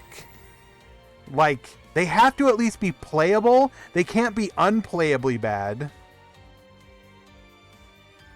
It's not that they're terrible, or it's not that it's terrible. It's just, Altergeist is your very typical, salad about to be a fusion deck. Altergeist is a control strategy. Think about the, like, most annoying back row stall deck. Not stall deck, but, like, back row control deck. And Altergeist is that. They control the game, they attack directly, they bounce your monsters. They're just like annoying. They're very good at being annoying. If it's a repeat of Zexal, then I'm out for a year. What the?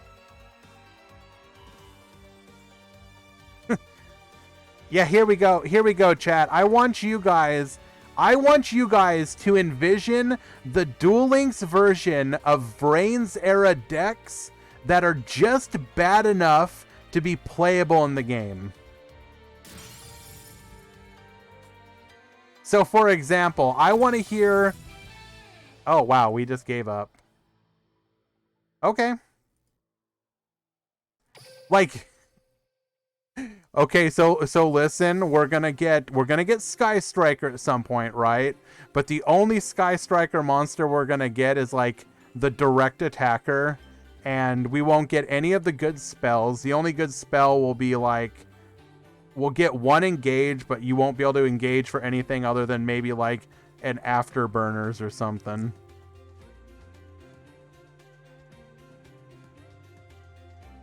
Or what is it? Is it Kaina? Is Kaina the bad one? I can't remember.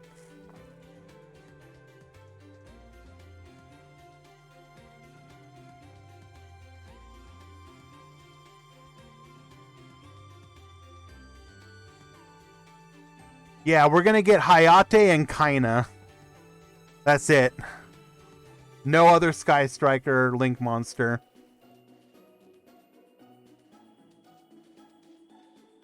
Engage bundle. Hans maybe one.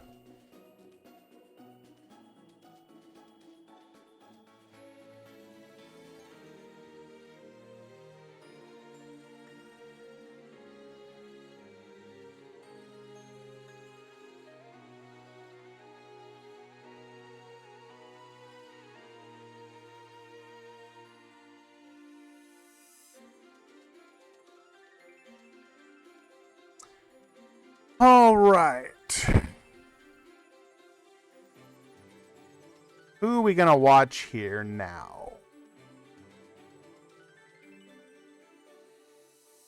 We got people fighting on the bubble.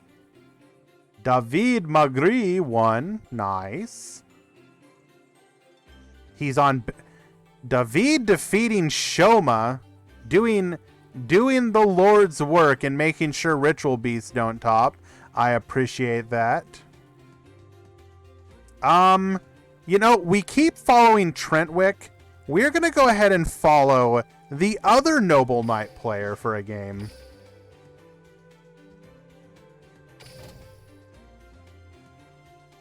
Ritual be okay, look. Okay, Jerry, look. We need to have a conversation. Like, look, I get it. But this is a no ritual beast zone.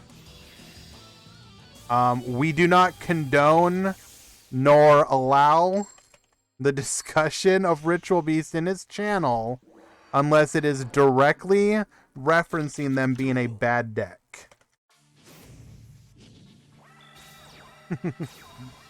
No, you are not allowed to stand ritual beasts. That is literally illegal. Hello, Zeto. Welcome.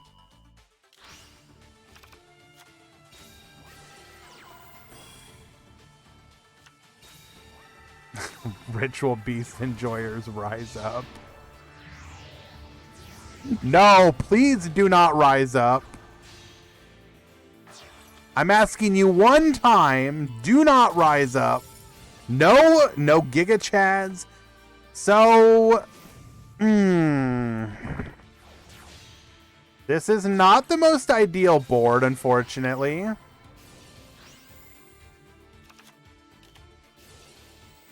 Oh, bringing out the Dristan. Dristan making it so that the 0 attack boars cannot be attacked, as it is lower attack than the Dristan, already negated, so can't do anything.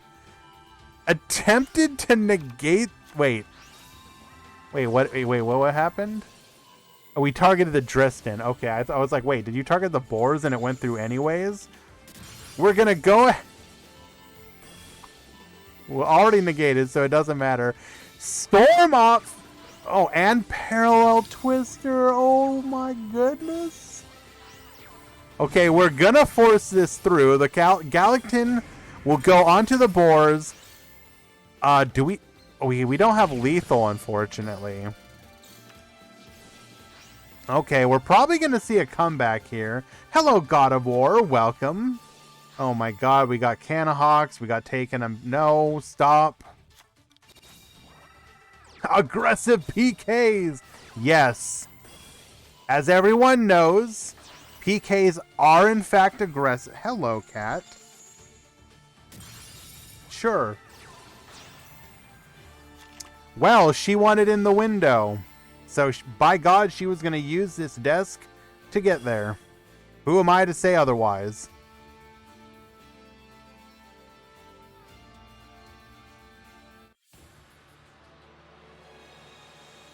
No, Kitty doesn't want to play. Kitty wants the window. It is a very nice day out day today. 80 degrees Fahrenheit.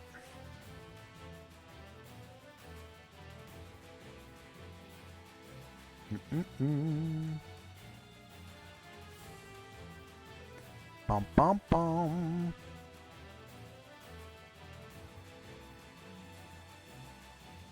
Oh, she's coming back. Hello. Hello, kitty. This is Zildaz.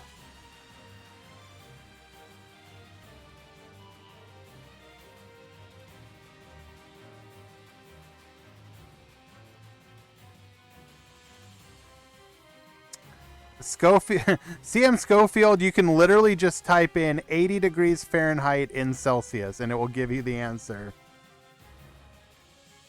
Oh, we're getting the head bumps. Oh, she's bumping the shoulder. Oh my God, she's putting her kitty scent all over me. I'm now her property.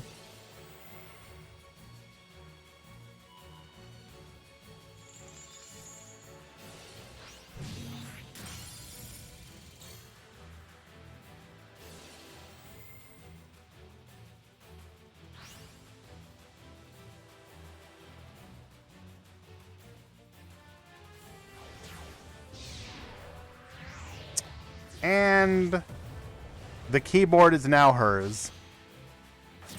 I hope you enjoy it, kitty. I needed it, but I guess it's yours now.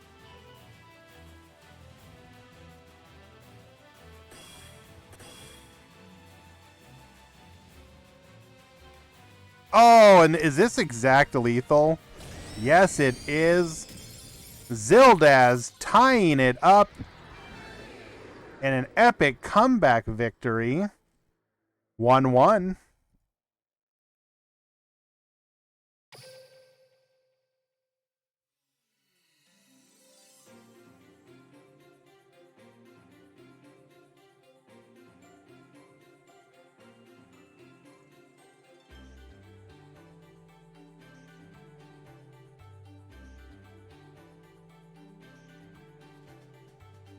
There you go, my boy CM Schofield. 26.667 degrees Celsius.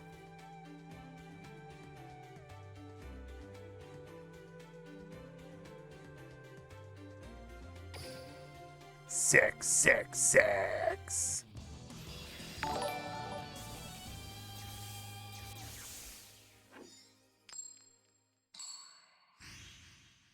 Oh my God, I don't think I can say that. In quote or in brackets, Twitch_Profure. Thank you so much for the follow, my friend. I appreciate you. It's very kind. Can I like translate this?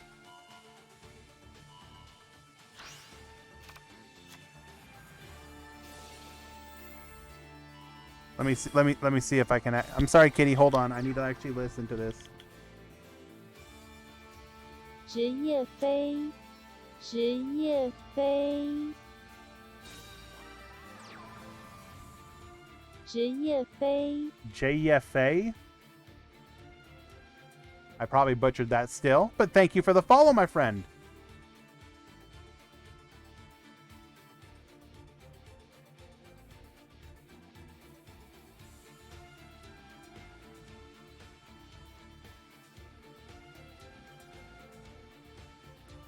Wait, did I fall for something? Did I get memed on? I'm gonna be really, really sad.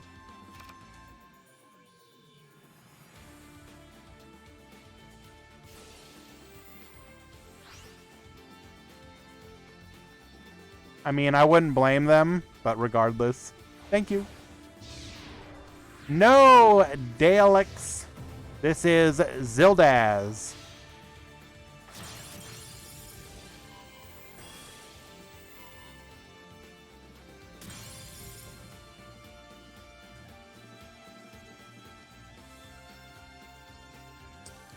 We do be poppin'. Do we have any follow? Do we just have 3 back row? Just Giga Chad back row? I mean, sure, I will definitely take an MST.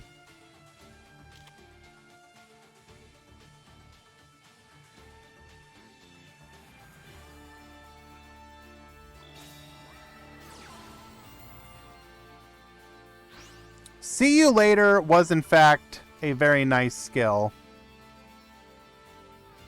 Not gonna lie.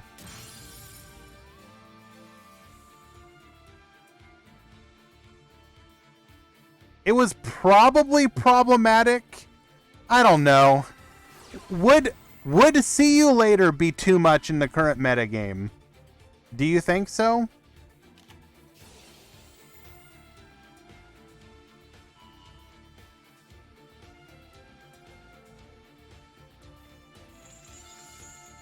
Aggressive PK.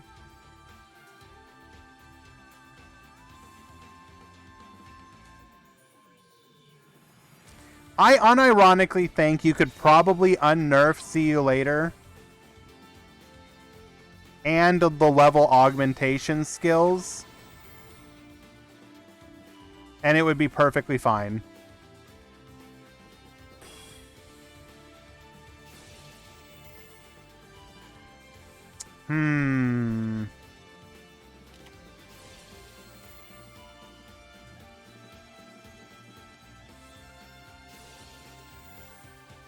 What would good restrictions on See You Later be? If you you're now the Konami design team. We need to put See You Later back in the game without making it broken.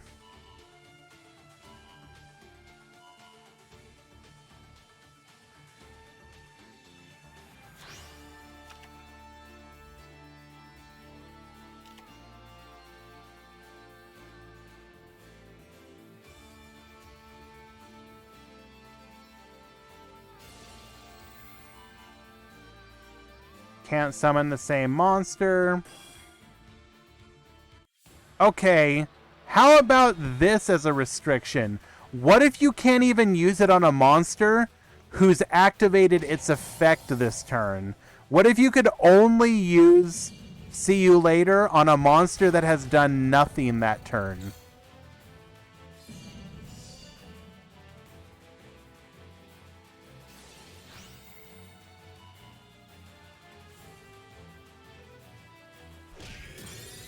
Well, no, it doesn't make it... I mean, the idea is to make the skill playable without making it abusable, correct?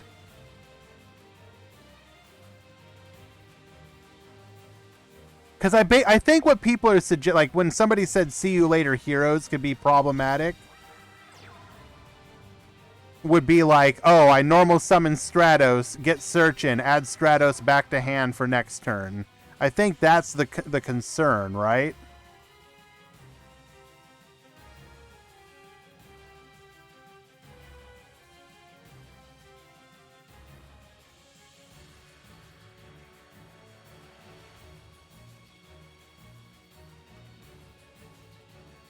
Okay. So we out here thinking that's not a big deal? Okay, sure, sure.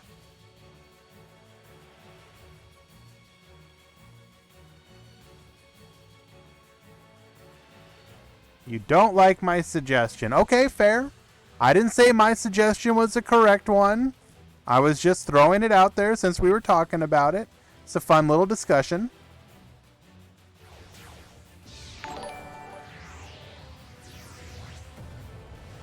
Mielgoat, thank you so much for the follow. Appreciate you.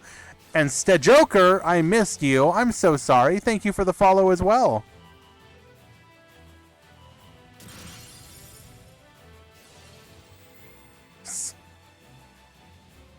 Okay, I do. Yeah, you probably shouldn't be allowed to use it on a face down monster. That would be whoa, hello. Kitty did not like the way I was petting her there. Sorry.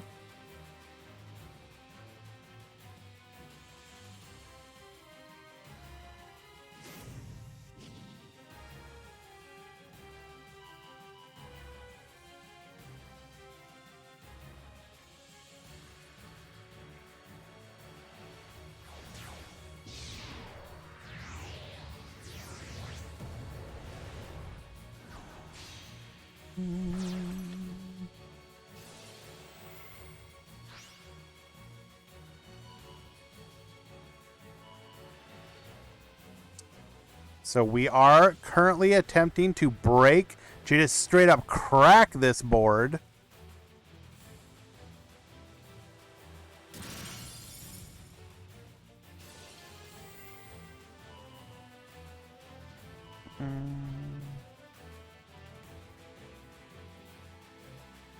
You know, the thing is, Robina, though, like, yes, there have been many metas where we complained about D-Draw. Like, unironically, D-Draw isn't even really a problem right now. Yes, the skill is once per turn, twice per duel. And second turn onwards.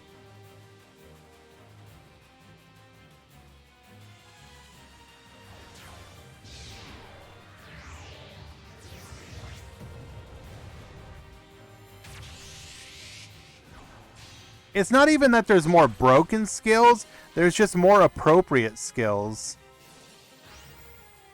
Oh, we were trying to go for a cheeky lethal here, weren't we? No, never mind.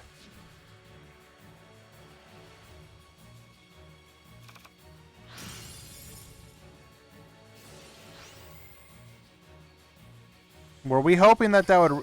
Wait. We already used it? Yeah, it already re-equipped. So why are we in attack mode?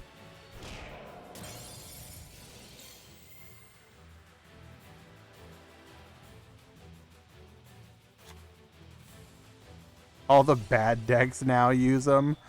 Oh, come on. They're not bad decks. Bro, don't call them bad decks. Honestly speaking, though, skills that are twice per duel are the way.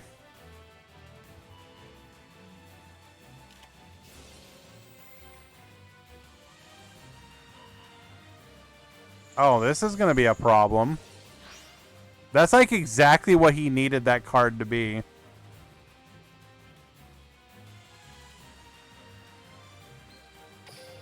That is unfortunate.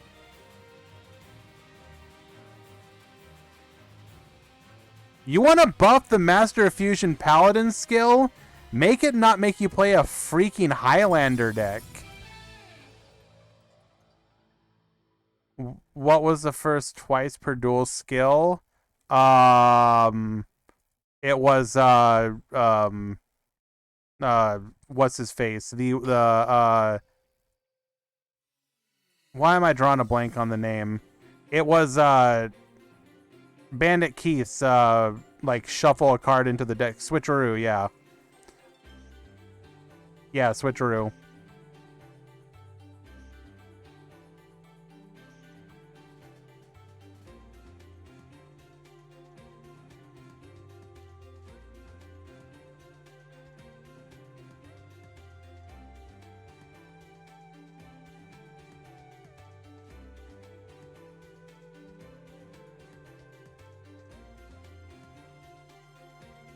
Switcheroo had some problematic issues, but overall it was a perfectly fine skill.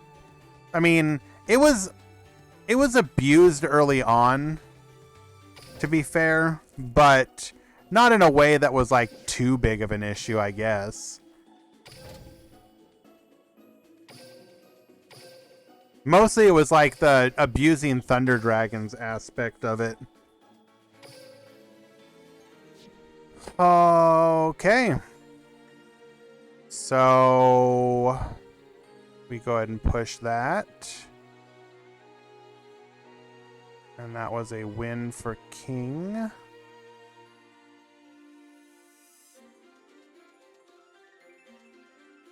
Then a win for Zildaz, and then a win for King. Yes, sir.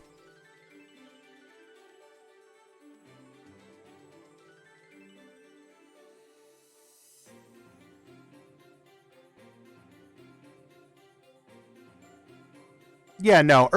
Like, if that skill existed now, it would probably be fine. But early Duel Links, it was definitely problematic.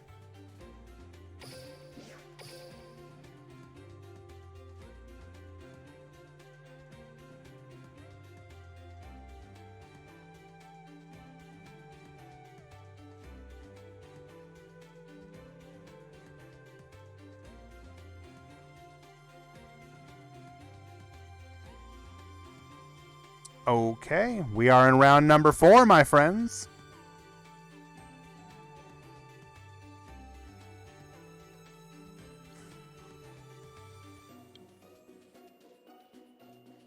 Oh, Baggy Sleeves was a fun one, too. So, Robina, the funny thing about that is that people actually like that Konami does that, because think about the OCG and TCG ban list. They say literally nothing as to why they are hitting cards. You just have to kind of guess, like, well, I'm sure they're hitting this because they want you to buy the new decks or whatever. When they mention it in Duel Links, like, yes, they tend to be fairly generic, but there's a couple different generic reasons that they give, which lets you know, was it hit because it's too good of a deck? Was it hit because it's just time for that deck to leave the meta game? Or was it hit because of some kind of like problematic interaction? You're actually able to kind of learn their reasoning in a way that you don't normally get to do. So while it is not the best communication, it is better than nothing, and we kind of appreciate that.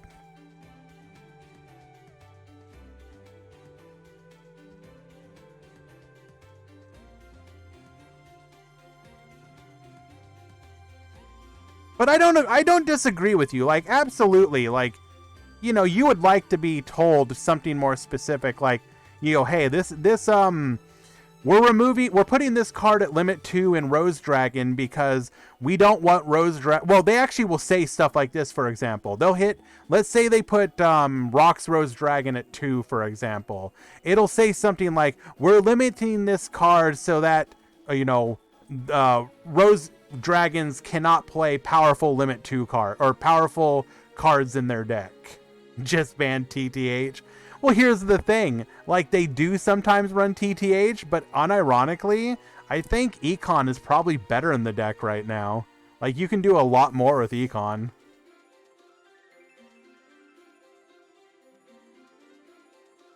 I see a lot of lists running 1 Econ, 1 TTH.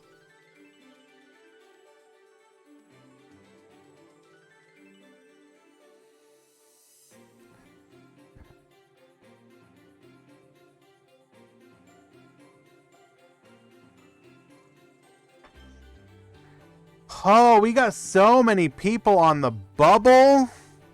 So to top in today's event, you will need an X1 record.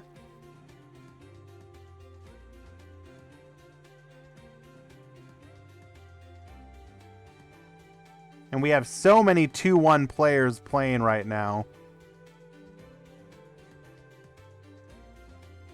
Let's see if we can find some interesting X1 matchups. You know what? No, we're gonna watch this one. We got a couple 3-0s in the classic showdown matchup. This will be a little meta. I do apologize, but I do want to watch these two, both for the players and for the decks represented by those players. We have Francesco at the top. We have a -1 at the bottom. Both players are currently undefeated. Hans maybe won.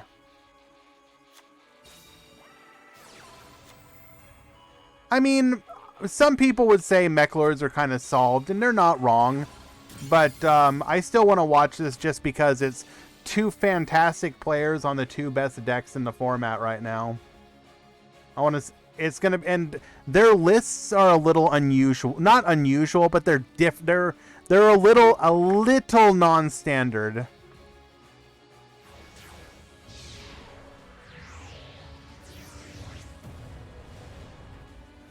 Just a little spice. Just a little dash. It's not really that spicy, but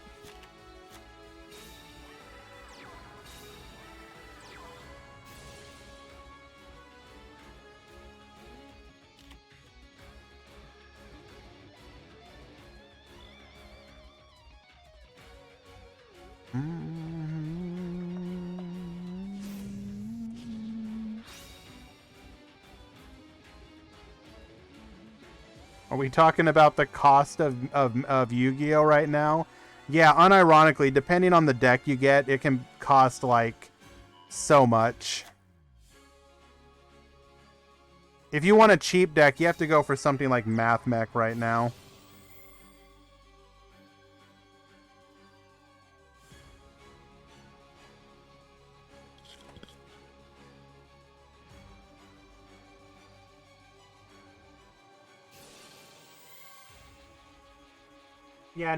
Yeah, no, this is a pretty good theme. Yeah, I like this one.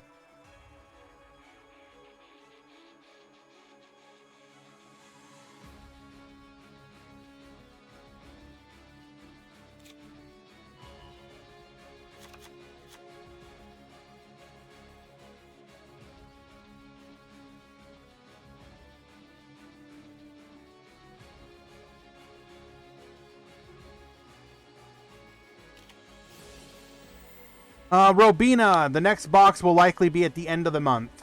That is their typical schedule now. New box, end of the month. We will be getting a mini box, likely to be... Okay, we don't know what it's gonna be themed around, but typically they try and theme it around the character unlock. And the character unlock this month is... why? So the only month they skip so far is... Oh, hello. Excuse me? Karma Cut? Kind of an expensive investment, but is what it is. Triple back row. Oh. Pain. So far they've only been skipping 1 month, and that's July. And it seems to be specifically so that... Is this aggressive, PK? It's specifically so that you don't end up with main box into main box, because they will always... The selection box was basically the box for the month, as unfortunate as that is. Because we know for a fact that the box for the New World release is always 100% going to be a main box. It will never be a mini box. It will always be main. Stajoker, they went like 0-2 drop. Somebody entered with Flower Cardians and got destroyed. They donated $2 to the prize pool. So if they had gone with the normal release schedule, we would have had mini box at the end of July. We'd have main box at the end of August. Then you would have main box in the next month. So most people would probably say don't do 2 main boxes in a row, which I kind of agree with. Not this week, IK Warriors. We'll probably get leaks sometime next week, and then it'll be at the end of the month-ish.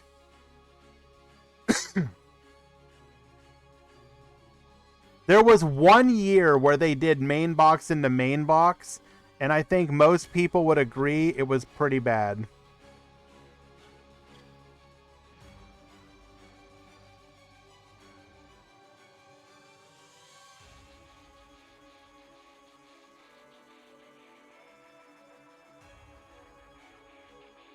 Boot kick, I mean, I don't necessarily disagree. The argument would be, yo, it's Worlds time. So they do World qualifiers at the end of May.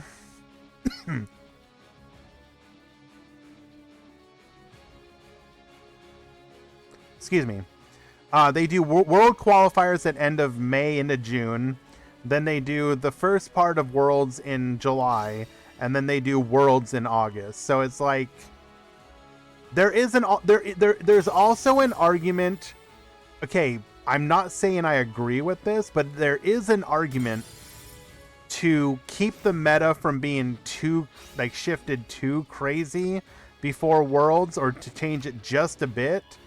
And a new box could theoretically throw it all out of whack. I don't necessarily agree with that reasoning, but you could understand that being one. But I think the most likely reason is just going to be... Oh my god, do we just have lethal here? Surely one of those back row does something.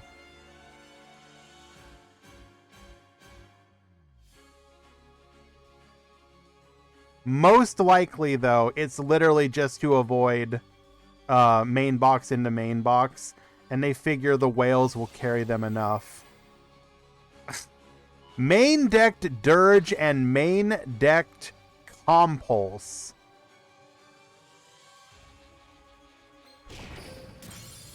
Well, okay then.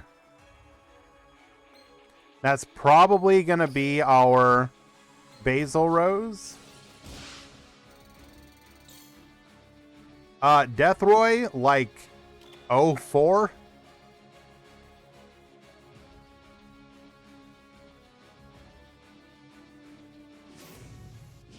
And literally drew not what we needed.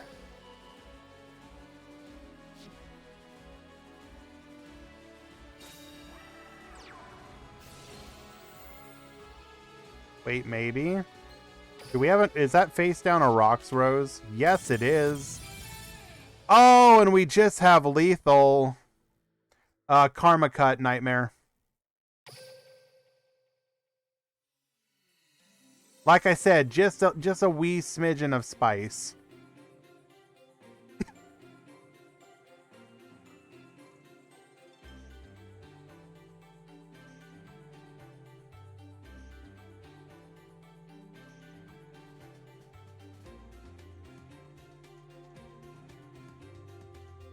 Oh my god, is a Flower Guardian player actually playing? Excuse me? Bro, why are you guys playing? Okay, so I said 04, I lied. He's 1-2.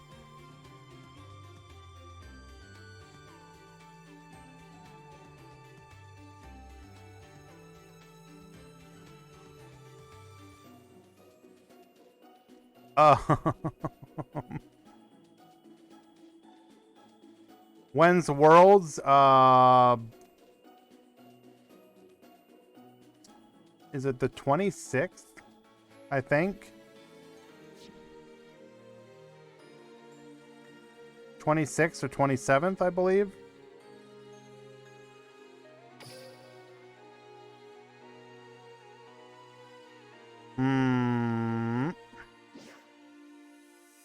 The 26th, yeah.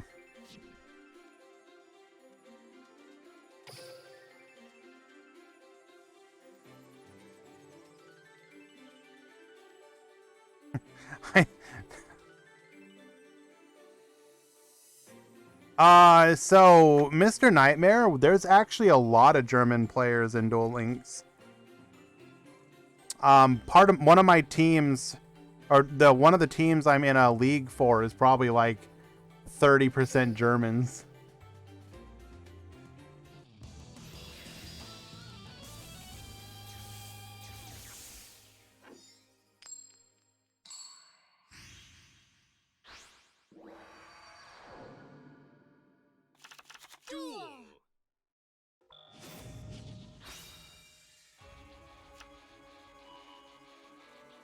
Oh, I just mentioned it because you said it. Activating skill to send blue rose for rocks rose. Not ideal, but any combination gets you to your play typically.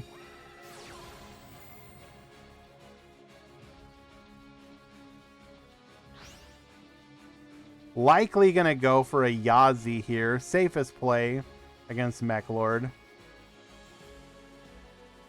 Do we have triple back row? If you're doing this kind of play, you probably have triple back row. Show it to me. Don't let me down. Set 1. Set 2. Only 2. I lied. Well, okay then.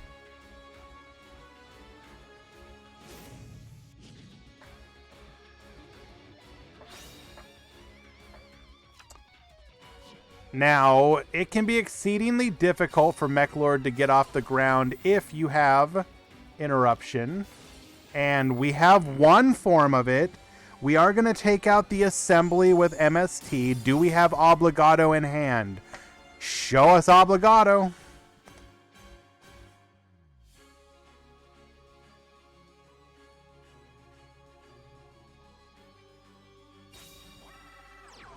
That is not Obligado. That is, in fact, skill in attack mode. Why attack?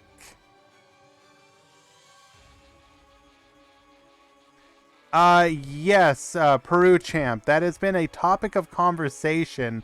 I've heard one back row and one face-up monster. What is this, bro?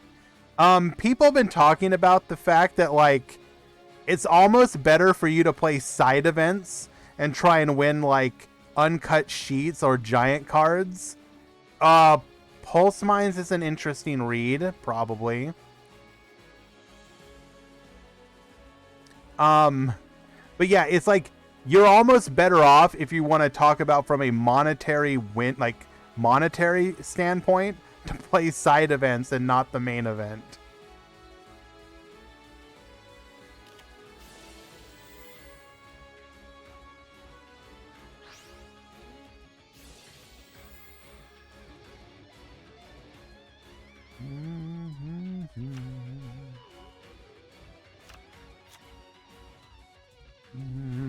So what is the play? We have another rank 7 play. Or rank 7. Level 7 synchro play available to us. Or we can go Rocks or Ruddy Rose. Probably not going to do that. We will, in fact, go into Samurai Destroyer. Okay. We want to negate Skeel's floating effect. Sure. Understandable. Do we have any back row to follow this up? I think we have at least one dead card in hand.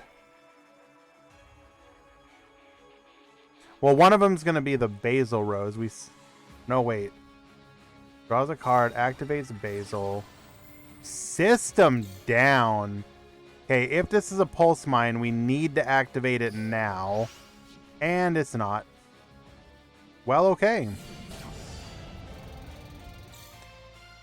Were we just trying to bluff?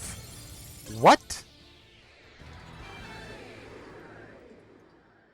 Well, that's why one of these decks is tier 1 and one of them is not.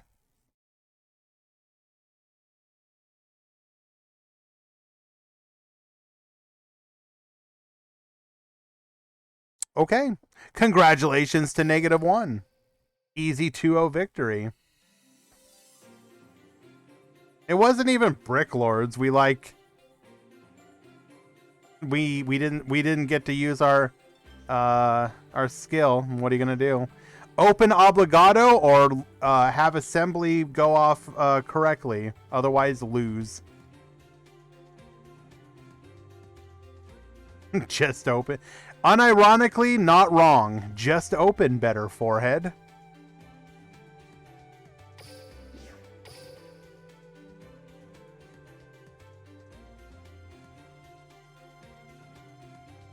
Why in God's name are you freaking... Undefeated. Why are you undefeated of all decks? I guess it actually kind of makes sense. Alright, guys. I don't know how I feel about this. Well, Curry is up a game. We have undefeated heroes versus undefeated not Rose Dragon. Heroes are currently up a game.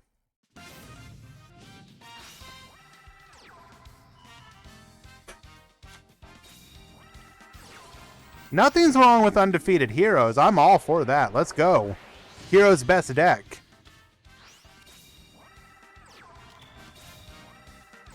Undefeated Buster Blader. 3-0 Buster. Excuse me?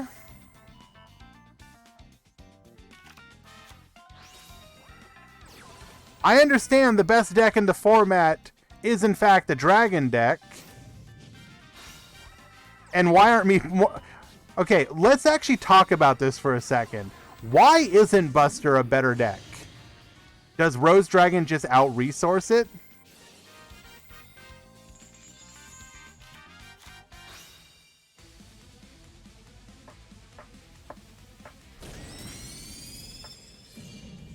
Because if you don't open Whelp, you just lose. True! Not wrong.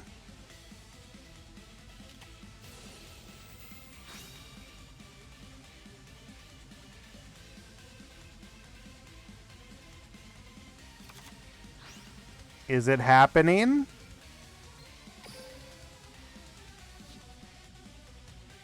So, we are facing against not the best deck of the format.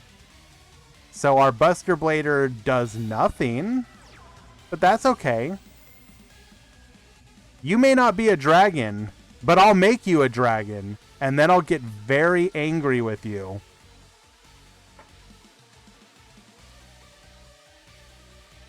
In before Dirge. Oh no. Come on, man. You can't be out here dirging me like this, bro.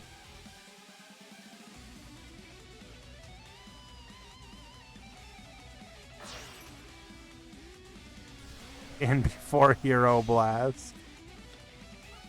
Choosing to go into Cyber Slash, interesting. Will ensure that we get disruption. Interesting choice.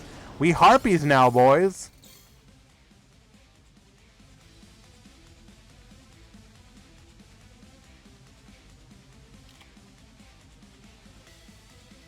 Hero Blast isn't even really a tech choice, all things considered. Math checks out. Alright, we're going in. This will force a response if we do not want to lose our Harpy.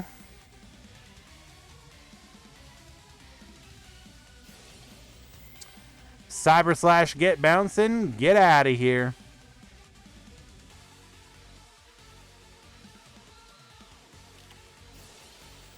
Ultimate Providence?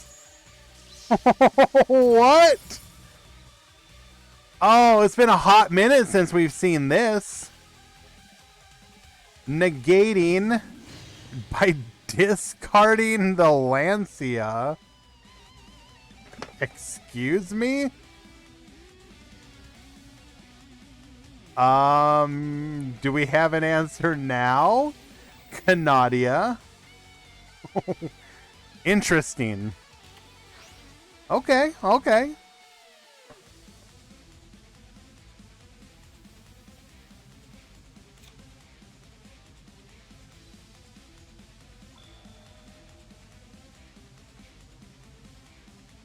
I'm actually curious if this is even side decked.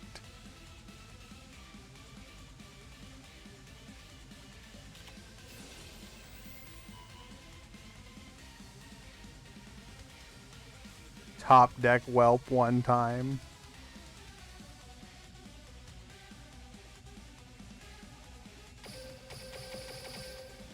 We are going to attempt to chain Buster Blader up. We will be doing our best to make sure that attack goes through. And sure... Oh. Damage step delay. Protected with the Neos Fusion. Oh, no. I mean, it's not going to really matter. We can clear the Canadia. That's about it. It's not that big of a deal, but...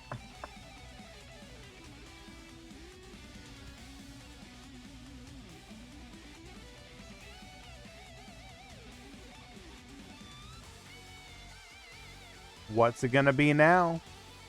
Balls in your court, Curry.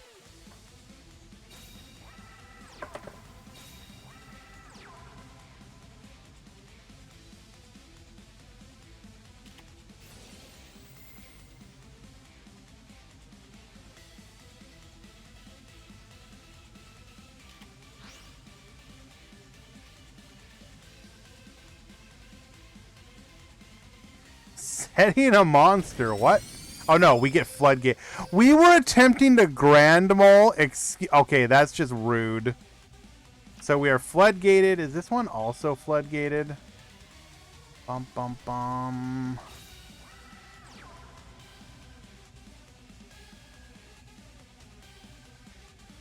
Yes, we are floodgated.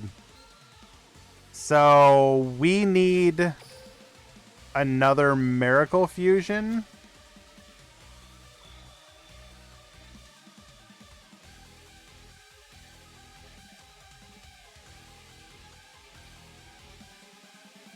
I mean, I get it, but at the same time, like...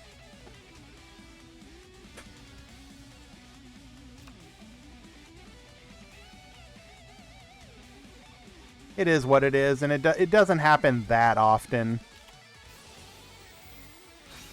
I mean, to be like Carrot, for example, he doesn't have the option. He doesn't have the option to like try and go for deck out here, so he's gonna have to make plays.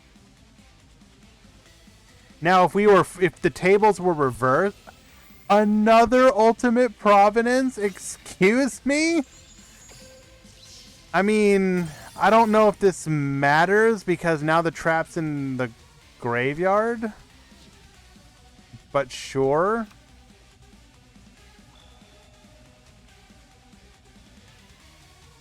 Add a dirge.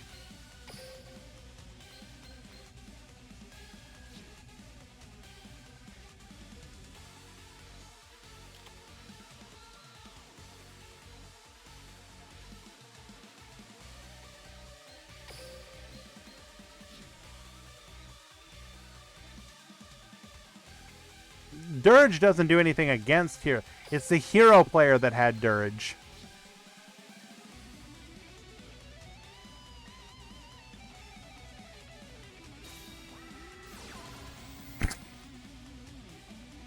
What? I mean, it's kind of late in the game for this, but sure.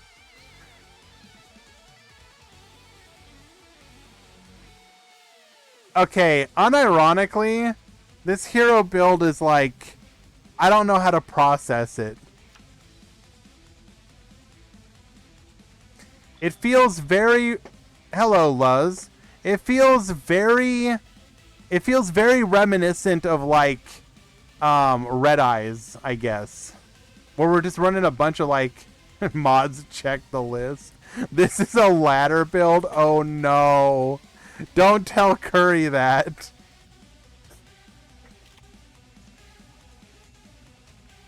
This is what I run into in like Silver 5. From the guy who just came back to Duel Links after, 5 months away. He really loves heroes, and oh look, there's a box to wail on. I'll spend money. I don't know what I'm pulling from it, but I'll spend some money.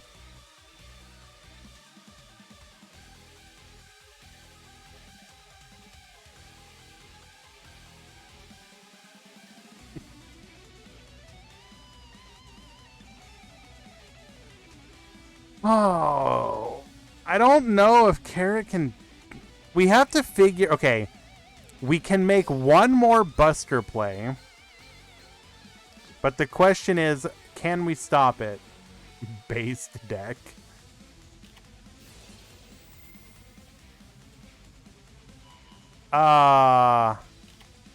What? Okay. Sure.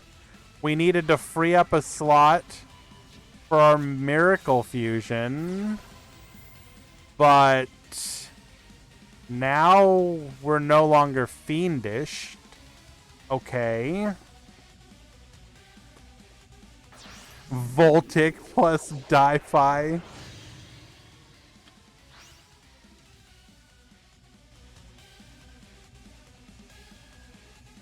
Yes, it is kind of interesting. We were talking about that a little bit earlier, where we were referencing the fact that a deck like, excuse me, a deck like Heroes was running so many different...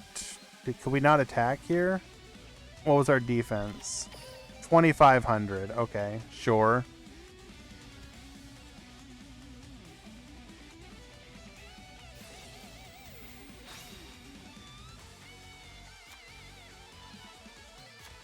Adding Destruction Fusion back to hand. Why?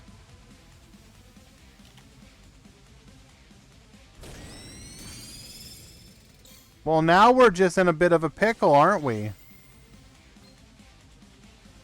Curry, this does feel like a wee bit of a throw.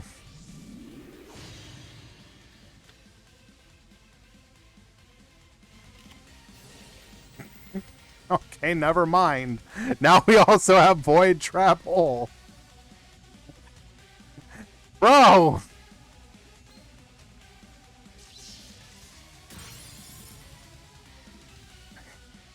This right here, this is the deck that I face on my climb to King of Games. I'm about to cog, right?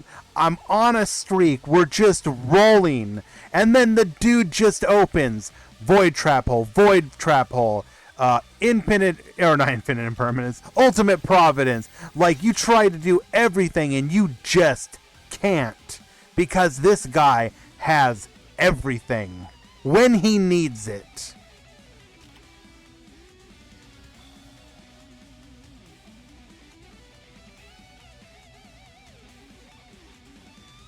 Three cards left in deck, by the way.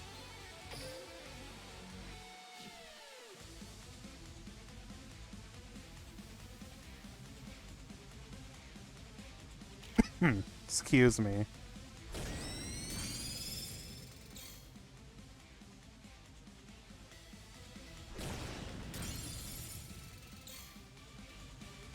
All right, skill one time. Oh wait, I think we've already used it 3 times. 1, 2. Yeah, I think we're out.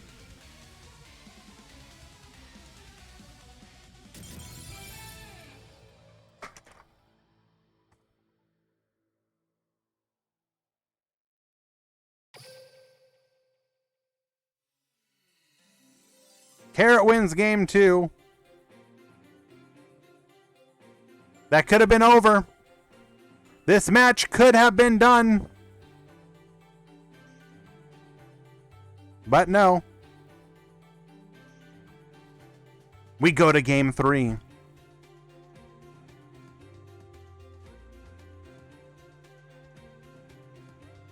I will once the round ends, Nightmare. I just wanted to finish out the round since we were already in it.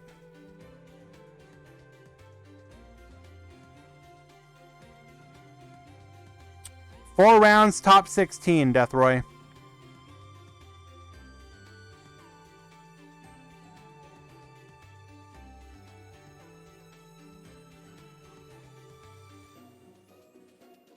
I just didn't want to kick it over right yet because we were having a good vibe. So Deathroy, it's because of the way he's been handling Master Duel. So because it's because it's single elimination and Master Duel, it's just calling it. So like when they start off, it's like, so round 2 is top 64, round 3 is top 32, round 4 is top 16, etc. So because we will be going into top 16, that's why he's calling this top 32. That's on him. He wants to call it that. That's fine. It's like whatever. If you said round 4, you'd probably have to explain to the people who are there from Master Duel. You would have to, well, you'd have to explain like,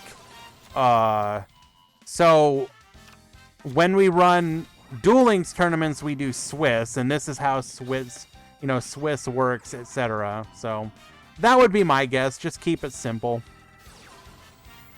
It functionally doesn't matter. 3 back row, by the way, so good luck working through that. We do have the Liquid Soldier, though. That is nice. Sham, because Curry threw, basically. And not even joking. It was like the hardest throw I've seen in my life.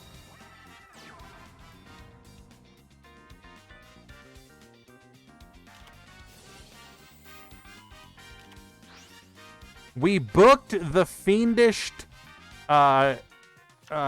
Destruction Swordsman so that we could make a monster that just immediately got flipped face down. It was for the chat. I knew chat would get mad if we went to like, turn 47 for deck out. So, I was just thinking of the chat.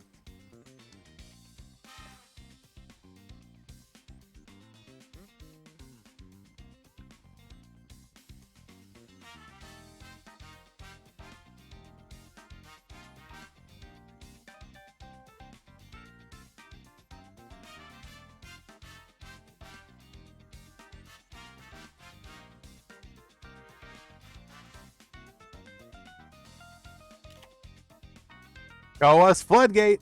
Well, actually, if we didn't Floodgate it, we probably don't have Floodgate here. Oh, we get poppin'. Screw your... Oh, nope, never mind. We're gonna add a monster instead. I'll just work my way through your back row, Giga Chad Clueless. Your back row means nothing.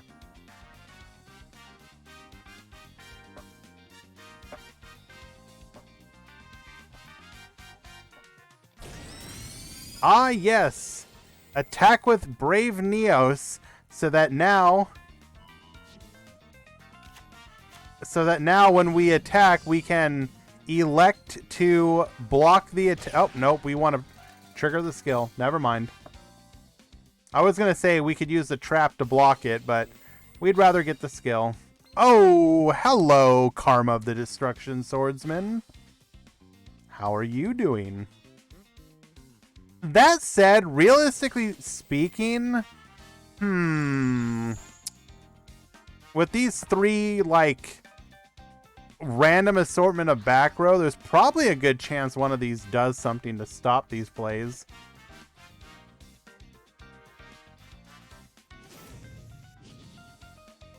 I do want to thank each and every one of you, though, that has stuck around. Looks like there's still 90. Very nice. Appreciate you guys for hanging out. It does mean a lot to me. The conversations in chat have been a lot of fun today.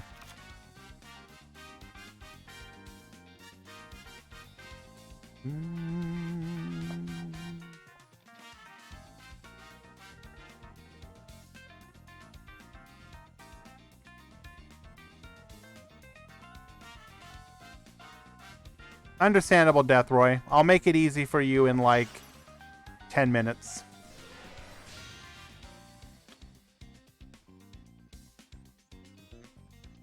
Going into Scrap Dragon, gonna start trying to... What did you imagine? Okay, tell me, Mr. Nightmare, how did you imagine me? Oh, you're too kind. I appreciate you, my friend. Were we imagining like full-on Discord mod meme?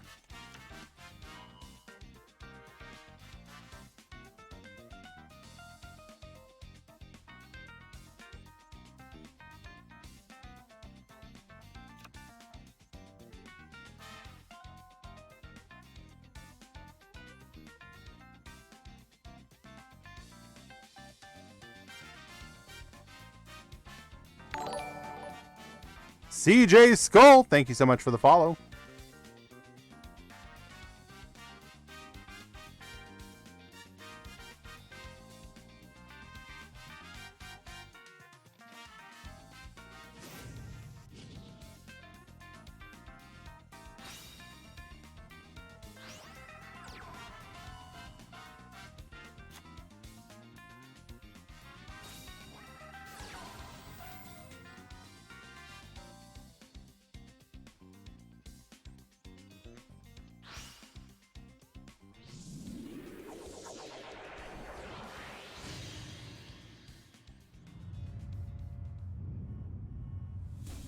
Oh my Jesus, here he comes, the original hero himself, Flame Wingman.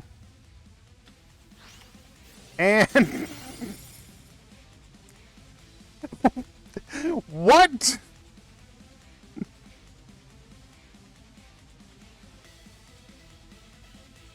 Excuse me? Like, doesn't this literally conflict with the entire point of your deck?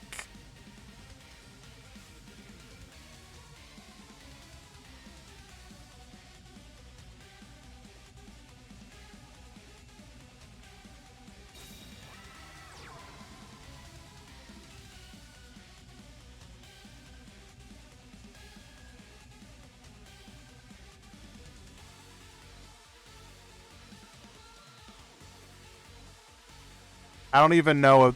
I don't even know with this one right now.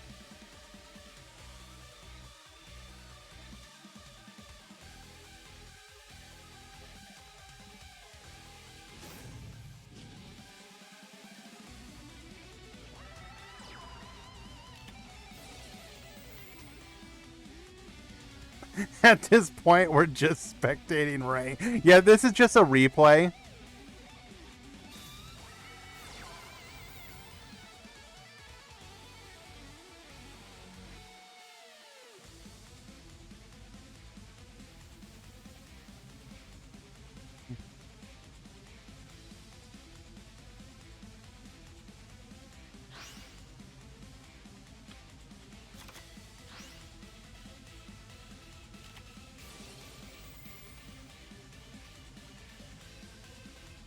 And the final trap. Ah, Flood. Hello, Duel Links Potato. Y'all don't know, my boy Potato has a little series going on YouTube where he be making decks out of the structure decks. Can I say my real name? Like, why? No, you can't dox me, sir.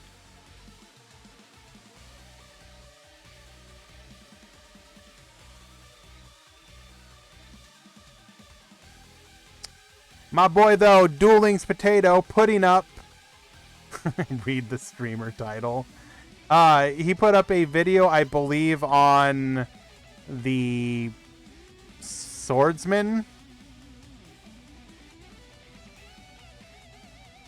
The Swordsman deck, if I'm not mistaken. Was that not it, Mr. Potato?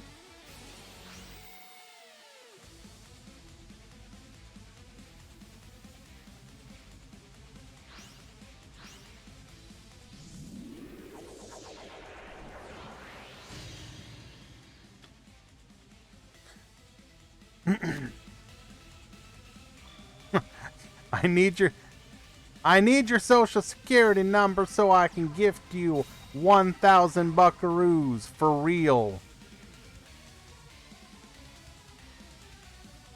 How do we suddenly have two back row again? Does he just like manifest it into existence?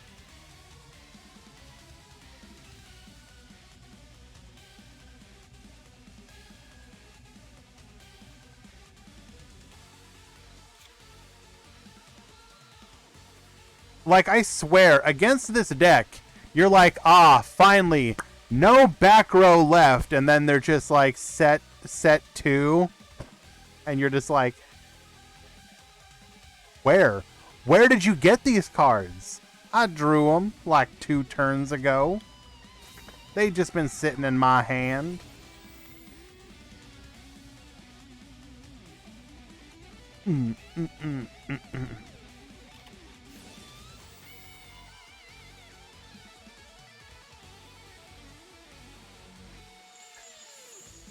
Setting 2 as your follow-up is very aggressive. What do you mean?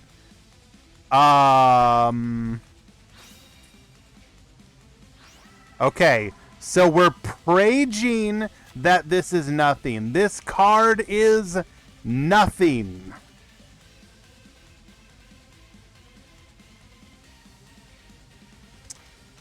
Never mind.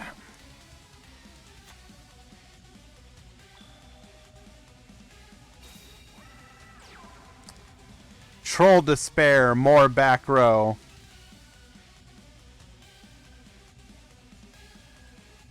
There's only so many left in the round. Felix. I think there's like this match. No, there's literally just this match.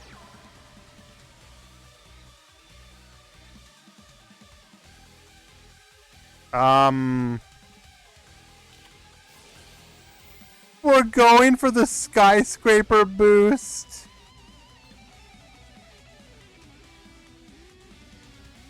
We're gonna Karma of the Destruction Sword. Yo, this is just rude.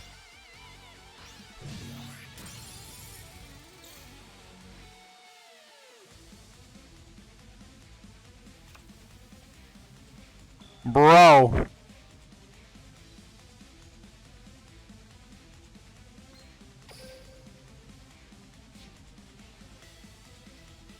Can he get it back? Well, I mean, Carrot loses the deck out duel, but we know how that last match went, so...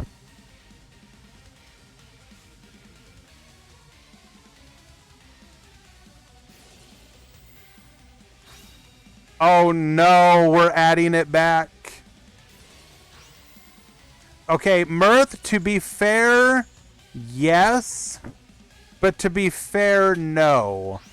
This is actually another duel. You just didn't realize it because it's playing out almost identically. Do I throw now?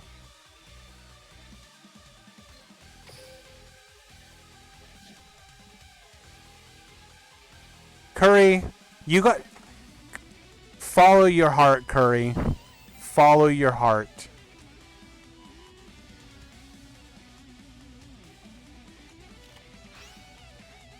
We didn't set it because we were going for lethal.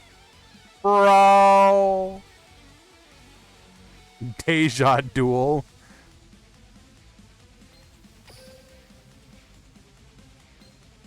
All the Stratoses are gone.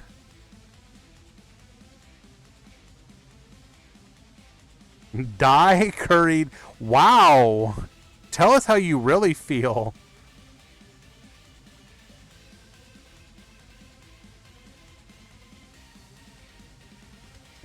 What is the game plan?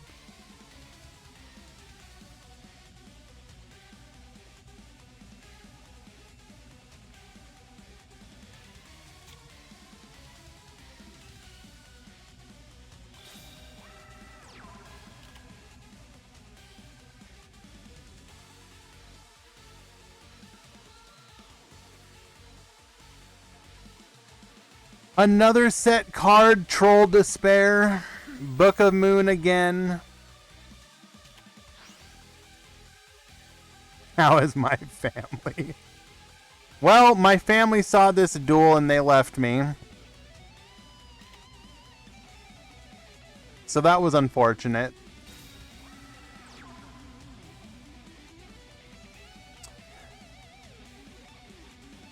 Bring True Nate, as they should. Just draw the 4th Stratos. Oh my goodness.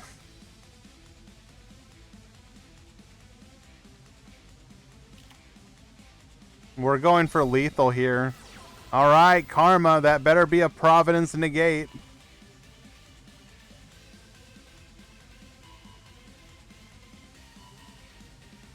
He may not... Oh, there we go. He may not have the materials for any fusion that he can actually make.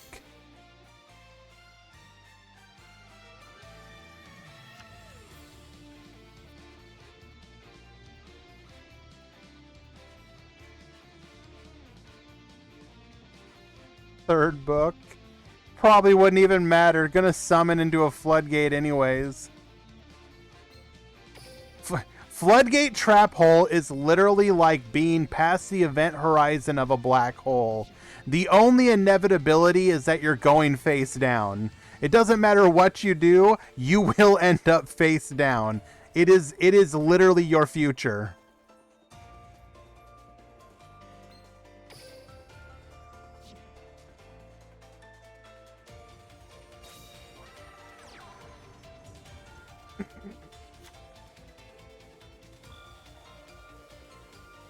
Is Curry guaranteed to top? They are both 3-0, so yes, this duel literally doesn't matter. Both players are topping. Going to turn 17 in a duel that doesn't matter. Giga Chad. Please... Oh, please be another Ultimate Pro... Oh, nope, never mind. It's a filler episode. Curry. Curry, when you're on the center stage, you're just considered a filler episode. How does it feel?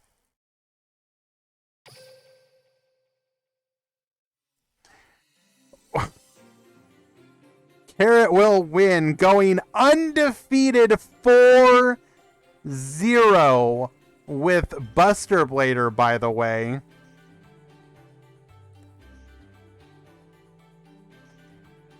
All right, my friends. That is the final match of the final game of the final match of the final round. We are now proceeding into the top 16. I am going to go ahead and pass you over to Decade if you're not already there. Please keep in mind, Meta Freakly will be Wednesday, same time. Full stream will be cast here. Hope you guys will show up. Probably going to be the same decks, but hopefully a little bit of spice. We are just in a holding pattern until we get to the next box, the next leaks, etc., etc. Exciting stuff should be coming up. We have the Worlds coming up on the 26th. That should be a lot of fun. I will probably do some kind of stream either Thursday or Friday. If you follow on Twitter, I will announce when it is. I don't ever know for sure if it's going to be Wednesday or Thursday or Friday, but it's going to be one of those days. Probably going to do some testing for my upcoming war this week, so that'd be fun. Or am I going to cast Worlds? Unfortunately not, Potato. I typically work during that time, unfortunately. All right, raid time. Thank you, everybody. I do appreciate you. Thank you for hanging out for the full stream. Awkill, thank you so much for that last second subscription. Appreciate you. Much love, brother.